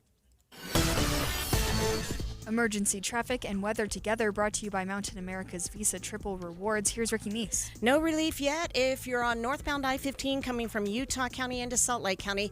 An earlier load spill leaving debris on the road that needed immediate attention to get cleared. Northbound I-15 about a mile prior to 146 South. We still have 2 right lanes of traffic blocked and heavy stop and go and slow and go delays to just past SR 92 Temp Highway. From system install to fast fixes to delivering award-winning heating, cooling, plumbing, and electrical, call Whipple Service Champions for the win today. Ricky Meese in the KSL Traffic Center. A high of 58 today with partly cloudy skies, mostly cloudy skies tomorrow with chance for rain. Highs remain in the upper 50s through the weekend with 60s next week. Right now, 55 and partly cloudy. I'm Claire Scott from the KSL Common Spirit Health Studios. Listen online at kslnewsradio.com. We're Utah's news, traffic, and weather station. The all-new Inside Sources. Your inside access to the people and policies shaping Utah's future. Here are Greg Skordas and Holly Richardson on KSL News Radio. Today it's just Holly. Greg has the day off. But look, one of the things that I do with Utah Policy is I do publish press releases, and I have releases that come to me regularly about Utah's consumer sentiment. It slipped in October, but I've always had a little bit of a question about what that is. So luckily, we have Robert Spindlove with us, senior economist at Zions Bank. Hey, thanks for joining me, Robert. It's great to be with you, Holly. Can you please explain consumer sentiment? Yeah, so this is one of the most important soft indicators we have of the economy. So the University of Michigan has been producing a similar consumer sentiment survey for 50 years. And it's essentially saying, how does the consumer feel? And you can measure that relative to recent history and past history. Just in the last few years, we started to produce one for Utah. And so it's one of those really important soft indicators at both the national level and now at the state level. So is this the same as consumer confidence? It's very similar. There's a separate consumer confidence survey done by the Conference Board. This one is based on the University of Michigan survey, but they are really similar. So what does it mean that it dropped in October? Well, what we're seeing is, and this isn't surprising, but this is what economic fog looks like, where we've seen both at the national level and now at the state level, consumer sentiment dropping. What was a little surprising was in October, Utah's consumer sentiment dropped by about 8%. Versus the national consumer sentiment dropping by about 3%. And so now overall, Utahns still feel better about our local economy versus the national economy, but we are seeing kind of a catch up to what we've been seeing nationally. Yeah, that sounds like a big drop to me. Was it just kind of delayed? Well, yeah, so that's always the question: is what is causing this? And so when we started to dig into the data, we see kind of these recurring themes. And one of them is people are still talking about tariffs. They're still talking about inflation, But one of the new areas that people are getting concerned about is the government shutdown. So that's starting to come into people's feelings about the economy. Another one of the big findings is we call this a bifurcated economy or a K-shaped economy, where the lower income workers are their sentiment is dropping quicker than higher income consumers. They're feeling the squeeze of inflation and of a weakening labor market. Going into the holidays, do you think this will impact sales as we head into the holidays if people are feeling like maybe it's uncertain? Yeah, that's where it really matters, right? Because consumer spending is 2/3 of the economy. So if consumers go out and spend over the holiday season, we'll be okay. And this is one of the interesting disconnects that we've seen over the last year, is consumer sentiment has been dropping, but retail sales have been holding up. So we haven't seen that impact on overall sales numbers, but you are seeing it again on the lower income, where lower income consumers are getting tapped out. McDonald's is talking about this. Walmart is talking about this, where this lower income consumer is getting squeezed and is pulling back. So I have another question for you. I saw in the Washington Post this morning that layoffs have risen to recession-like levels through October.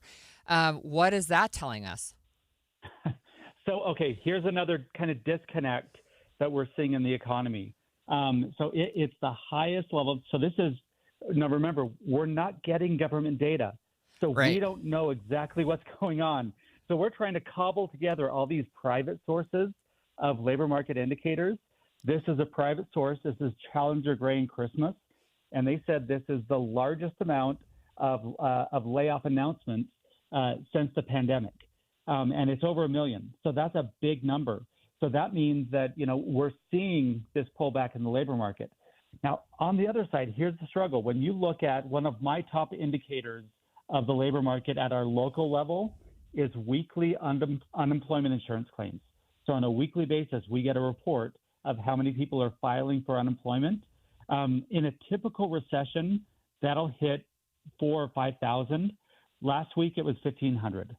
So we're not seeing that, at least in the state data, but so we're hearing about this. So the labor market is weakening, employment demand is softening, but we're not seeing it yet translate into big increases in unemployment right now. But a lot of this is we just don't have the kind of data, so we don't entirely understand which story is correct.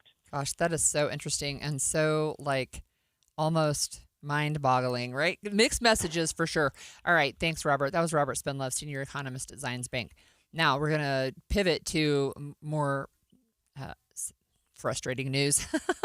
If you have a flight booked soon, you're going to want to keep an eye on any changes through your airline.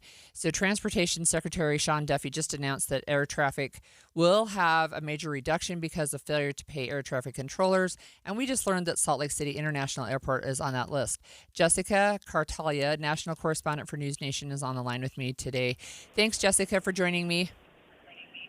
Thanks so much for having me, guys. Yeah, this list is really big and really frustrating. So what do we know about this reduction in flights?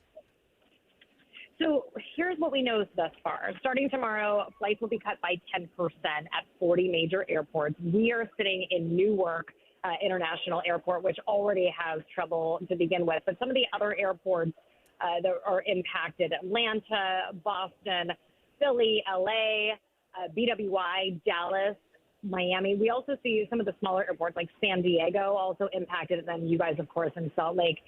According to data that was compiled by an aviation group, a 10% reduction in flights, which is what we're looking at here, at the 40 busiest airports could mean 1,800 flights cut, also 268,000 seats. So if you are traveling anytime in the near future, you need to make sure that your flight is, in fact, going to take off. International flights, fortunately, are initially exempt from this reduction. Most of the flights that will be affected initially will be cargo planes. The staffing for the air traffic controllers, those problems, many are continuing to work unpaid. It's the fatigue and the absences that are having the significant impact here. As you mentioned, Secretary of Transportation Sean Duffy says that the move is preemptive and necessary because of all of the pressure on those air traffic controllers. He also acknowledged yesterday that so many of these air traffic controllers have to get second jobs. And so when they have to choose between going to work for a job where they are not getting paid or working in an Uber, role or working as like a rideshare driver for even Lyft or one of those, they understand that that's where they have to go to get, a paycheck. They have not received a paycheck since mid-October, so they're about to miss another one tomorrow. This is just incredibly frustrating all around. Wow. So ripple effects, even if the shutdown ends in maybe the next week, we can be hopeful. Do you think ripple effects will head into the holiday season? Do you have any idea of that? At this point, it's too soon to say, right? Because we still have 3 weeks until Thanksgiving, but it certainly erodes consumer confidence because so many of these flights are being delayed or canceled altogether. If this shutdown continues, which it very well may, then I think we are going to see a lot of consumers saying, no, it's just not worth it to be spending the holidays stuck in an airport. I mean, that's the worst, right? A lot of airlines also, Delta just announcing this morning that if their flight is canceled or if it is delayed or consumers have any fear of flying at this point, that they will offer cancellations at no charge. So we'll have to wait and see on Thanksgiving. But, especially for you guys when people like to travel and see, and, it'll remain to be seen how much of a ripple effect this is going to have on the local economy. Yeah. Any last minute advice for people who are flying in the next few days? Yeah, make sure that you check ahead and get here early. There is a possibility if you get here earlier in the day, right, to the airport, those flights usually tend to see the fewer or the least amount of delays. So it's that first flight because the plane has already been sitting there. So as much of a pain as it is to, set the alarm and get up super early, that's your best bet. Also, fortunately, if there are any international flights, maybe they won't be impacted, but you never know. We have not seen any impact just yet here, and we're actually standing in the international terminal. But again, that remains to be seen. Thank you so much for joining me. I've been speaking with Jessica Cartalia, national correspondent for News Nation. Stay with us over the break. We'll be right back.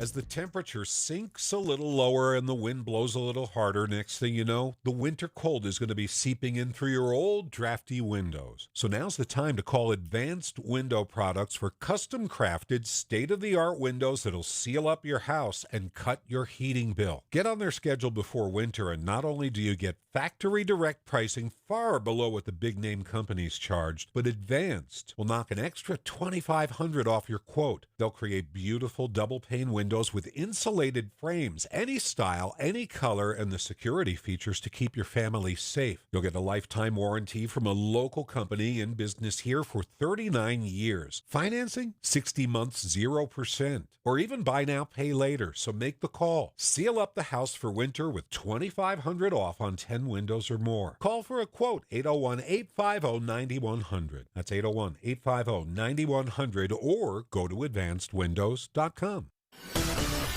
Emergency traffic on KSL News Radio, sponsored by Mountain America's Visa Triple Rewards.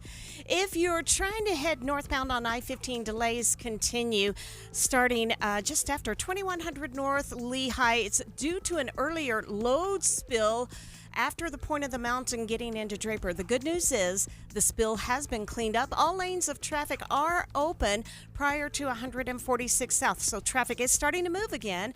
However, leftover delays remain between 2100 North Lehigh almost to the point of the mountain. Wasatch Front businesses and property managers. GoPave Utah provides all asphalt repairs for your parking. For patching and paving along the Wasatch Front, contact GoPave Utah. GoPaveUtah.com. Ricky Meese in the KSL Traffic Center. You trust us for news and information in your car. Now trust us at home. KSL News Radio has you covered, keeping you informed on the latest breaking news, weather, traffic, sports, and more. Listen on your Amazon Echo or Google Home device. Just say, Alexa, open KSL News Radio, or listen on the KSL News Radio Listen app. Text the word app to 57500. KSL News Radio. We have you covered. Keeping your engines healthy means protecting them in season and out. Experts trust Stable to do that. And third-party testing confirms it. Stable is the industry leader in preventing fuel-related issues, no matter if you use it in your car, boat, or outdoor power equipment. In season or out, at every fill-up or when you store, start with Stable.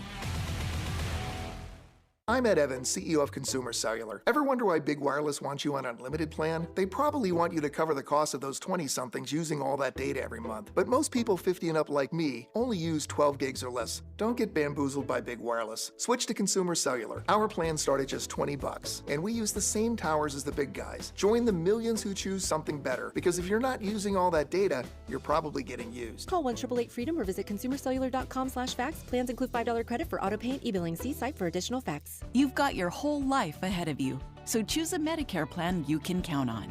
And that's what you get with a Medicare Advantage plan from United Healthcare. With more than 45 years' experience serving its members, United Healthcare has plans with low monthly premiums that fit your life today and as your needs change tomorrow.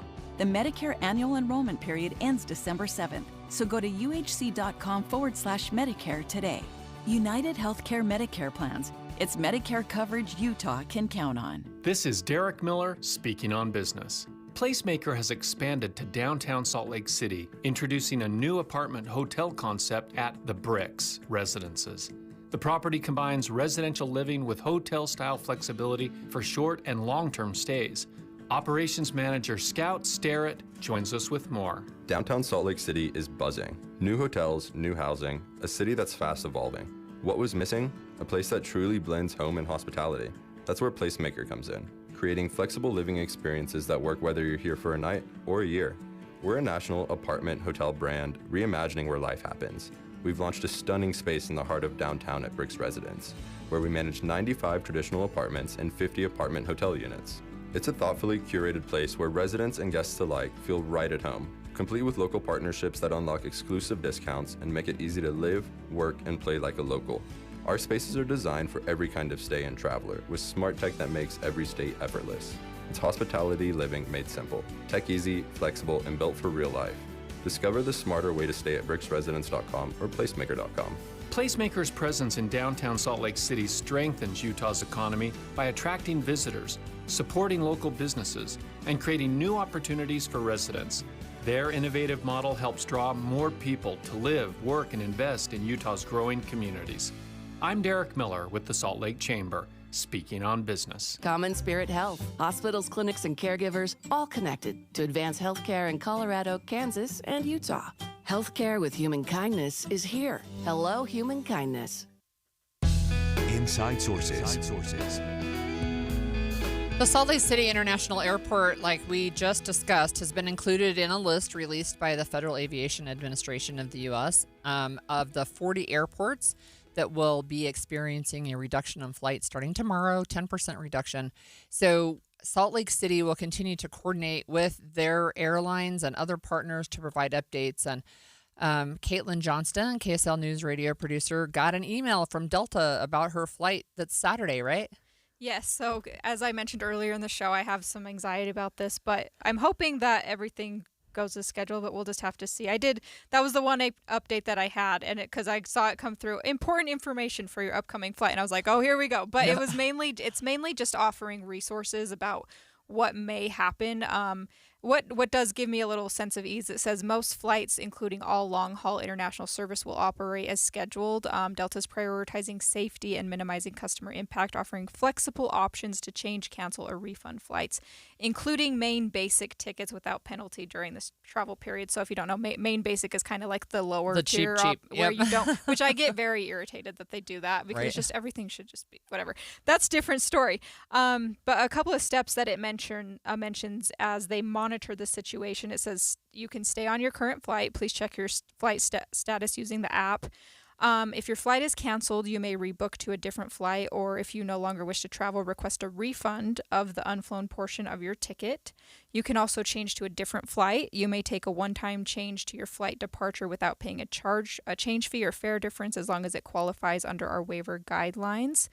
And you can modify flight doing that. Or number 3, it mentions cancel your trip and apply the value towards a future flight. You may cancel your flight and apply any unused value of the ticket toward the purchase of a new ticket for a period of 1 year from the original issue date. So just a couple of options that Delta specifically sent to me. That's just the airline I'm traveling through. I'm sure there's others that are sending out many emails right now. Yeah, and I think travelers are going to be getting there early. At least I think you are, right? Yeah, well, I think my flight's around 10 a.m. On That's probably Saturday. good. I'm planning to get there around like 7:30 a.m. Yeah. because normally I'm like an hour and a half, 2 hours.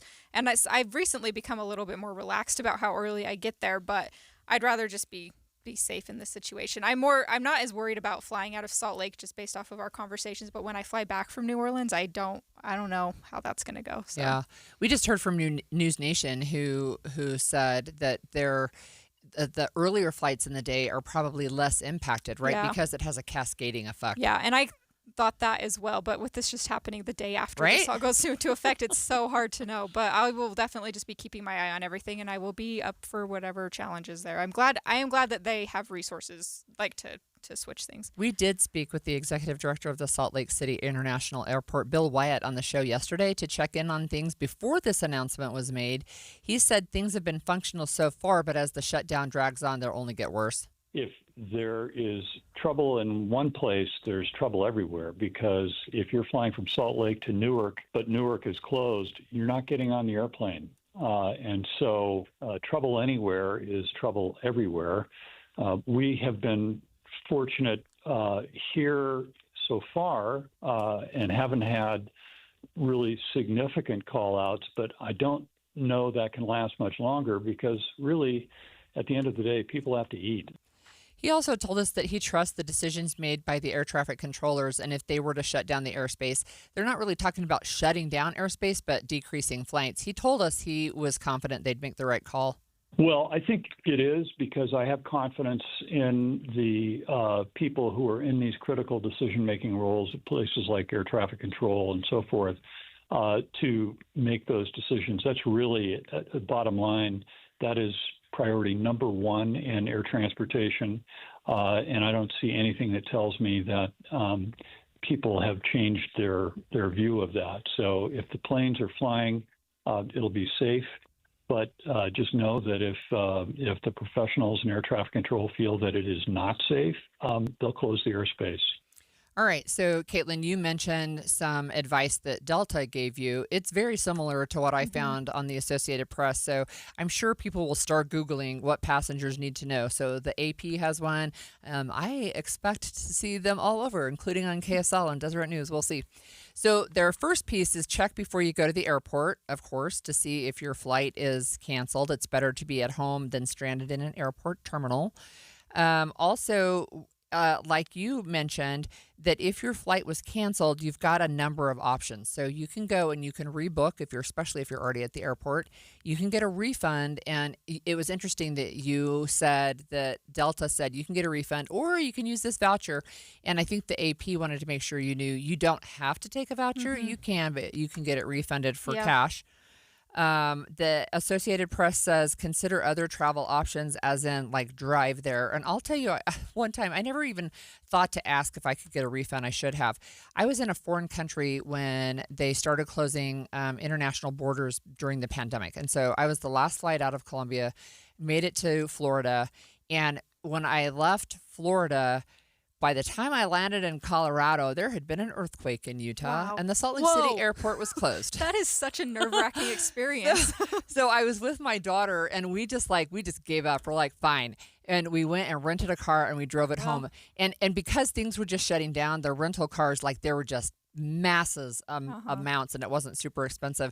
But I didn't even ask for a refund.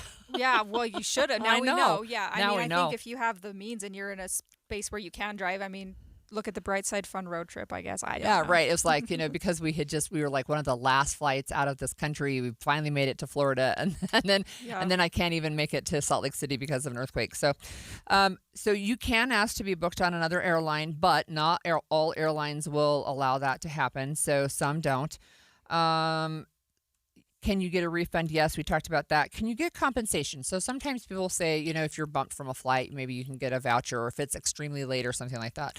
You can get a hotel voucher, food vouchers, but not necessarily. So don't necessarily expect that. Mm-hmm. So every airline is different in what they'll cover. You can go to the U.S. Department of Transportation that lets you see what people cover for refunds. I will note that they did say, to your point about the basic fee, if you have paid for luggage and you paid to upgrade your seat, you can get all of that refunded as well. Yeah, which is good to know. And it also says on there, right, be nice. I remember you saying that earlier today. Yep. I think that that's something that we all just need to be mindful of going into any, place that's being impacted by this. But the airport, I will be top of mind. They're probably agitated. They're probably frustrated with all the people. They're there without pay. Yeah. So be patient in those nice. lines for security. That's going to be one of my top things. Yeah. Hopefully they're nice to you too, but Yes. you can always, be You can make the it front better. runner. Yeah, you can make it better. So if you're traveling this week, starting tomorrow, good luck. Yeah, we'll be definitely keeping an eye on this tomorrow's show as well. So I We know will. personally I will be doom scrolling. Doom scrolling. Look, I want to add one quick fun story about snacks. So Martha Stewart is taking over Crumble's menu this week. So they have a special menu because she has a new book coming out. So if you like Crumble, this is your week to get higher end desserts. They have a Mile High lemon pie, a chocolate tart cookie, a classic fudge brownie, coconut layer cake, New York cheesecake, pumpkin sheet cake, and chocolate chip cookie thins, and you can get a free cookie today if you go. Oh, free cookie. Maybe we all need that. Maybe we should go get a free Woohoo! cookie. I will say I do like Crumble, but I can eat about a quarter of one before I I know. start to feel the overload I know. of sugar. It's a thin cookie, so that's what we're hearing. It's a Yeah. thin cookie, chocolate chip thin cookie. You can probably eat that, and I think that's great to manage stress. Let's do that. Yeah, in moderation. In moderation. In moderation. My daughter goes and buys cookies. She'll do little video reviews and say I like it, but it's like 2 bites out of it, to your point, Yeah, right? 2 bites. it's And a then lot. she puts them on the counter for everybody else to eat, which we do. All right, so that is it for Inside Sources today. Maria Chaleos has continued coverage on the Salt Lake City International Airport on the list of airports that will see a reduction in flights starting tomorrow. Stay with us on KSL News Radio for Midday with Maria Chaleos.